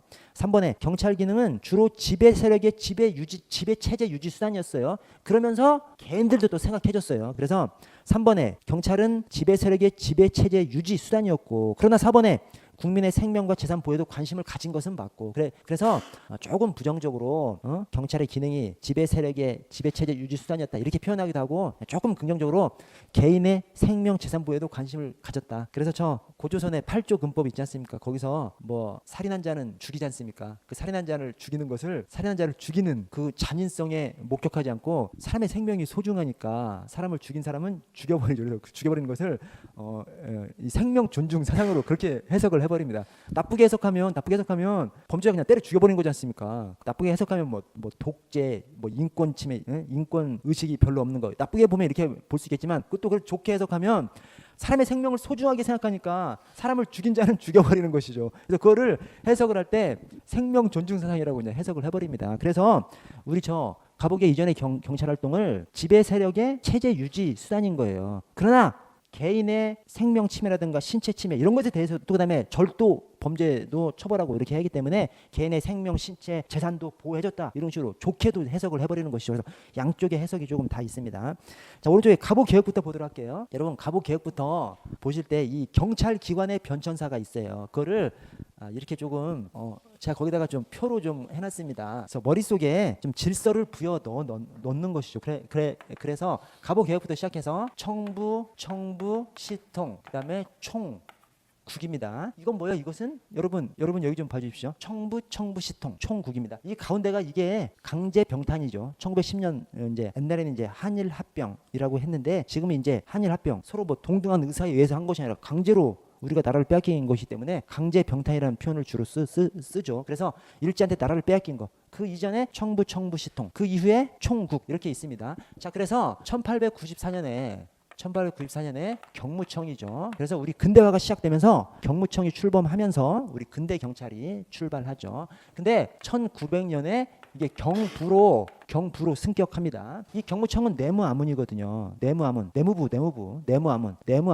경무청으로 들어서는데 저 광무개혁의 일환으로 경부로 승격을 합니다. 그런데 광무개혁 자체가 실패하니까 광무개혁의 일환으로 들어온 경북도 이제 실패해서, 그래서 이런 표현이 있습니다. 뭐 1년여 만에 경부 대신이 경부장관이죠. 경부장관이 1년여 만에 12번이나 교체되고, 1년여 만에 그 우두머리가 12번이나 교체됐으니 그게 제대로 자리를 잡았겠냐고요. 실패하는 것이죠. 그래서 1년여 만에 실패하고 다시 경무청으로 환원됩니다. 이게 1902년이고요. 이때 경무청으로 환원될 때는 내부의 경무청인데 전국을 관할하게 되죠. 원래 이 앞쪽은 전부 다 한성부만 관할했거든요. 서울 한성부만 관할했는데 이 경무청으로 환원될 때는 전국을 관할합니다. 그래서 이 경무청, 이것을 최초 경무청을 소경무청이라고 하고, 전국으로 확대된 이 경무청을 대경무청이라고 합니다. 이 대경무청을 오늘날 경찰청의 원형이다 이런 표현도 써요. 그 이유가 뭐예요? 다른 이유 하나도 없어. 그냥 전국을 관할했기 때문에 오늘날 경찰청의 원형이다 이런 표현을 쓰기도 합니다. 자, 을사늑약이 1905년도에 있었죠. 그러면서 1907년에 이게 경무청, 대경무청이죠. 1907년에 경무부가 1907년에 생깁니다. 이 경무부는 통감부 경무부입니다. 뭐냐면 1905년 을사늑약이 있은 다음에 일본이 통감정치를 시행하죠. 이 통감정치라는 것이 기존의 행정조직 그대로 있어. 그대로 놔두고 새롭게 통감부를 설치한 다음에 통감부가 실권을 장악해버리죠. 그래서 경찰도 경무청 그대로 있고 새롭게 통감부 안에 경무부를 설치해서 이 경무부가 실권을 장악해버리는 겁니다. 이 경무청은 어떻게 돼? 기존에 있었던 경무청은 경시청이 됩니다. 경시청이. 그래서 역시 1907년에 경시청이 경무청이 경시청으로 바뀌고요. 그다음에 1910년 강제병탄 직전에 통감부 이 경무부가 경찰 통감부로 바뀝니다. 여기 통감부죠. 이 위쪽에 통감부는 입법부, 사법부, 행정부 할 때 부고 아래 부는 뭐 행정안전부, 뭐 문화체육관광부 할 때 이제 부, 작은 부, 이것은 큰 집 부고 이것은 작은 부입니다. 어쨌든 통감부 안에 경찰 통감부가 설치됩니다. 경무부가 경찰 통감부로 가는 것이죠. 경무청이 경시청이 되는 것이고 경무부가 경찰 통감부로 됩니다. 대신 여러분들 저 경찰 통감부를 경무총감부라고 돼 있는 책도 있어요. 그래서 여러분들 뇌리에 경무총감부라고 이렇게 기억하시는 분도 있으실 거예요. 그래서 이것을 총감부라고도 합니다. 왜냐하면 제가 찾아보니까 그러니까 지금 교수님들 책 안에서 이걸 경무총감부라고 서술하기도 하고 경찰 통감부라고 서술하기도 합니다. 근데 그 이유가 명칭이 금방 한 며칠 만에 바뀌어버렸더라고. 명칭이 경무총감부였다가 금방 며칠 만에 확 바뀌어버렸어요. 그래서 경무총감부라고 하기도 하고 경찰 통감부라고도 하기도 합니다. 자, 강제병탄이나 이제 총독부로 바뀌어버리죠. 총독부가 조선을 지배해버립니다. 이 총독부 안에 경무총감부가 설치되죠. 경무총감부. 총독부 안에 경무총감부가 설치됩니다. 이 경무총감부가 3.1운동이 일어나니까 일제가 좀 회유책을 펴죠. 기만전술 회유책을 펴서 경찰 조직을 축소하죠. 축소하는 것이 경무총감부에서 경무국으로 축소시켜버립니다. 이 축소시켜놓은 것을 폐망할 때까지 이제 이어가는 것이죠. 끌고 가는 것이죠. 자, 이 경무총감부에서 경무국으로 줄인 이 1919년 이 경무국이 그러면 실제 하는 일도 줄어들었느냐? 그건 아니라는 거예요. 그냥 하는 일은 똑같은데 그냥 일제가 이제 조금 느슨하게 부드럽게 다뤄줄게 라고 했는데 말만 그런 것이고 실제로 하는 일은 똑같다고 하는 것이 저 경무국입니다. 그래서 여러분 이 경찰 조직의 변천사 1894년부터 저 일제시대 전반에 이르기까지 청부시통 총국 청부시통 총국 그렇게 좀 생각을 해주시고 숙지해 주세요. 여러분 머릿속에 좀 얼개설개 막 지도를 머릿속에다 해줘야 돼. 그냥 완전히 각계격파로 머릿속에 넣으면 머릿속에서 완전히 혼란을 일으키죠. 그래서 질서를 조금 이렇게 넣어주셔야 됩니다. 자, 그러면 하나하나 좀 볼게요. 자, 갑오개혁과 근대경찰. 자, 전개 과정이 1번에 우리나라는 근대적 의미의 경찰 개념이 도입된 것이 1894년 갑오개혁부터고요. 자, 2번 중간에 조직법적 근거와 경무청 관제 직장, 그다음에 작용법적 근거, 행정경찰 장정 이 근거 기준이 처음으로 마련돼서 근대국가적 경찰 체제를 갖추는 시발점이 됐고요. 다만 아쉬운 점은 일본의 의도대로 좀 진행이 됐죠. 그래서 일본 경찰 체제 이식을 위한 지배 전략의 일환이라는 아주 중대한 한계가 있는 것이 이 갑오개혁이었습니다. 이것을 증명하는 것이 이제 다음 줄에 나옵니다. 자, 갑오개혁이 어떻게 진행됐어? 3번에 일본 가기에서 한국 경찰 창설을 결정해서 그 밑에 처음으로 경찰이라는 용어를 사용한 것이 법무암훈관리 사법행정경찰이라는 이름으로 들어왔습니다. 자, 아래 당구장 표시에 일본의 경우 1872년 가와지 도시오시 이 철로리량 동경경시청을 만든 가와지 도시오시 철로리량 이 사람을 일본 근대경찰의 아버지라고 부릅니다. 우리나라 근대경찰의 아버지는 경무청 설립을 주도한 육일준을 우리 근대경찰의 아버지라고 합니다. 마찬가지로 일본도 동경경시청 창설을 주도한 이 가와지 도시오시를 일본 근대경찰의 아버지라고 해요. 자, 일본의 경우 1872년 가와지 도시오시 철로리량 이 유럽 국가 치안행정 시찰 보고서를 작성하면서 프랑스, 독일 등 치안 조직을 경계사찰의 줄임말인 경계사찰에서 경찰을 따온 것이죠. 그래서 K사츠 경찰이라고 번역한 이후부터 경찰이라는 용어가 사용됐고 그것이 갑오개혁 때 이제 우리나라로 넘어온 것이죠. 경찰이라는 용어가.